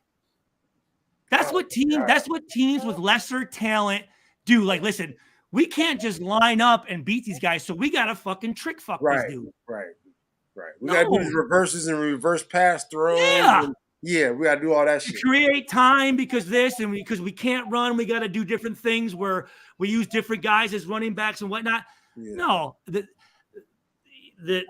teams, and again, I go back to high school and college, but the teams that seem to be in the national championship or the state championship are those teams that fucking have one receiver, they fucking have double tights, a fullback, and they run between the tackles and they just beat you the fuck down. And then when you're beat down, that's when the motherfuckers start throwing. Right? And I don't see, with our running back, with that fullback we have, with our tight ends, why can't we be a fucking physical? Why can't we? You're right. Exactly. We got two receivers that'll fucking block. I mean, they're not pussies, right? They'll fucking throw their asses in there and block. It's not that they're not physical, right? So and again, we got the top running back in the league from last year, correct? Didn't he lead the league in rushing? Correct. So correct. And we got some decent backups. Right. You know what I'm saying? We got some decent guys where we can do some other shit or whatever. But dude, here's the hardest thing to defend, because as a defense, you know what you're taught? Sideline, make them run sideline to sideline. That's what you want teams to do. Mm-hmm. But when you have a team that runs right at you, that's a motherfucker, dog. You need to be gapped out. You have to have gap responsibility because if they're running and all of a sudden now, and it happens every time. It was amazing. As soon as a guy jumps out of a gap, it happened every time. That was the gap they fucking ran to. And now you're fucking one-on-one with a fucking safety in 15 fucking yards. Like Josh Jacobs was in overtime against Seattle last year. There you go. You run right at them, and then one person got to make a play. And if you could get past him, it's a wrap. It's 91 yards. Well, and here's the other thing. Here's what you saw. Here's what you saw by Detroit. They would take between the tackles, right? Which they were successful with. I mean, that rookie running back fucking killed us. But now what they're doing too is they're moving that to the outside by throwing those screens where there's three blockers out there. So now you're running the same thing between tackles. You're just doing it on the outside. Right. So it's just window dressing. So it's not like not like it was this great scheme where they're doing this. It's the same fucking play. Yeah. They're just doing it from different parts of the field. Right. And that's the coach, former player. Keep it simple, stupid. Because that simple ass play is basically like a sweep. It's basically still a run. Yeah. And you saw that. I mean, shit, that shit was working. Right. Yep. Right. And again, it's easy for those guys. Hey, I know that I blocked this guy. I blocked this guy. There's no question. There's no, well, if this guy comes down, do I have no, it's man, you got this guy, you got this guy, you got this guy. And no one's thinking about it. And they're going out and just taking those guys out. But again, it's the same play. It's just moving in different parts. Yep. Right. But people will get, that's such an innovative. They run so many different plays. No, they really don't. They run pretty much the same play. It's just their guys don't have to think. Their guys know that their coach is going to put them in a good position. And their coach is telling these guys, hey, listen, we're going to be the baddest, nastiest motherfuckers out here. Yep. And you're not the baddest, nastiest fucking team by doing all these cute little passes and all this shit. No. It's handing that bitch off and running your ass right down fucking hill. Stu, that's what I've been saying all night, man. Run the fucking ball. Hopefully this new player if I was a head coach, I'd get the biggest offensive line, a fucking tackle, or a fucking fullback, the baddest running back. I'd have one or two good receivers, some big ass blocking tight ends, and I would just fucking and just wear your ass the fuck out. Because again, there's not much besides fumbling the snap and besides making it TFL. there's not a lot of negative plays that come from running downhill. Right? I mean, I'm glad you're going to fall for at least one or two. That's still a positive play. Right. All these other things where I never understood. You have the quarterback at 7 yards deep running a fucking Yeah. I can't stand that shit. To hand the ball off at 7 fucking yards, that running back has to fucking get 7 yards, and that offensive line has to block for probably 2 or 3 seconds before you even get back to the line of scrimmage. Right. Yep. Makes no because what's crazy to me and Thor, these new offensive coordinators on 4th and 1, 3rd and 1, 3rd and 2, everybody's in the fucking shotgun. Get under center and just fucking. Why are we in shotgun? Why are you in shotgun? 6 yards away from the line of scrimmage. Or if anything, do like Kansas City does. He'll be in shotgun, and then a fucking receiver will come in that motion and get under center and just fucking. Right. Again, most of the time you're gonna fall for a fucking yard. Yeah. Right. Yep. And what they do, then what you do is you bring that guy across, he snaps it, then you have the quarterback do the bush push. Yeah, right. I would do that every fucking 4th and 1. But instead, these guys will. Yeah, but you know what? We did that last time. Will it work? Well, you know what? Let's see if this will work. Why? Why? What the fuck? We through our film study, we've seen that not only does this play work for us, but it's worked the last couple of weeks with these other teams. The Eagles getting 3rd and 1 and 4th and 1, and they get in that lineup and they're like, stop it. Mm-hmm. Yeah, and that's why I look at this shit where these Harbaugh's in trouble because of this signs, whatever. I don't give a fuck. Again, we can know what the play is. We still gotta make the play. You still gotta make that fucking play. Like I know the running back's gonna get it and go through the C gap. I still gotta go tackle that motherfucker. Right. Yep. Fact. Just because I know where he's going doesn't mean I'm gonna make that fucking play. Right. But again, I always say this, and we'll end on this. What the fuck do I know? I'm just some asshole in the basement, dude. I couldn't get a coaching job fucking anywhere. I tried everything and I didn't have any experience is what they told me. But again, what the fuck do I know? Man, Stu, we definitely appreciate you for tapping in, man. Yes, always good to see you, hear from you. Absolutely. Yeah. Thank you, my brother. Thank you. And we appreciate everyone here tonight.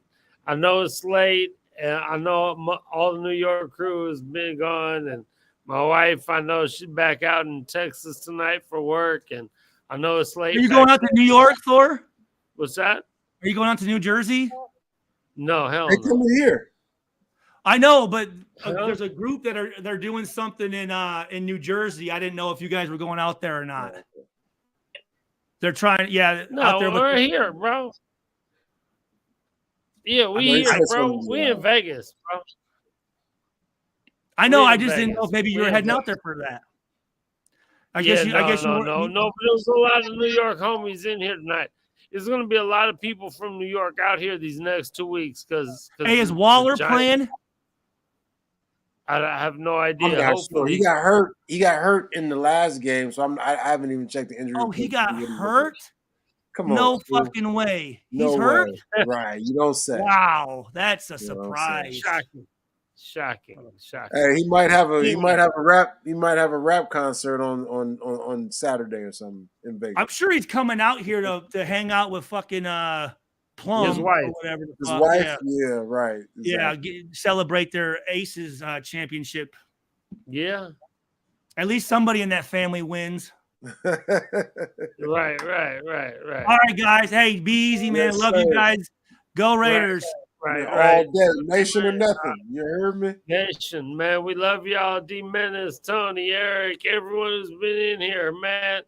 Pizzle. I don't know if we've seen you in here before. Cash Lord, I know you've been here. Make sure you like and subscribe. Coming late. We sit on extra late tonight because Stu decided to hop in. We love y'all, man. And, we'll try to be on more. And appreciate y'all for being here, man. Nation nothing. Raiders all day, baby. Let's get this W with the new coach and the new quarterback. Let's do it, man. Much love. Peace out. Yee!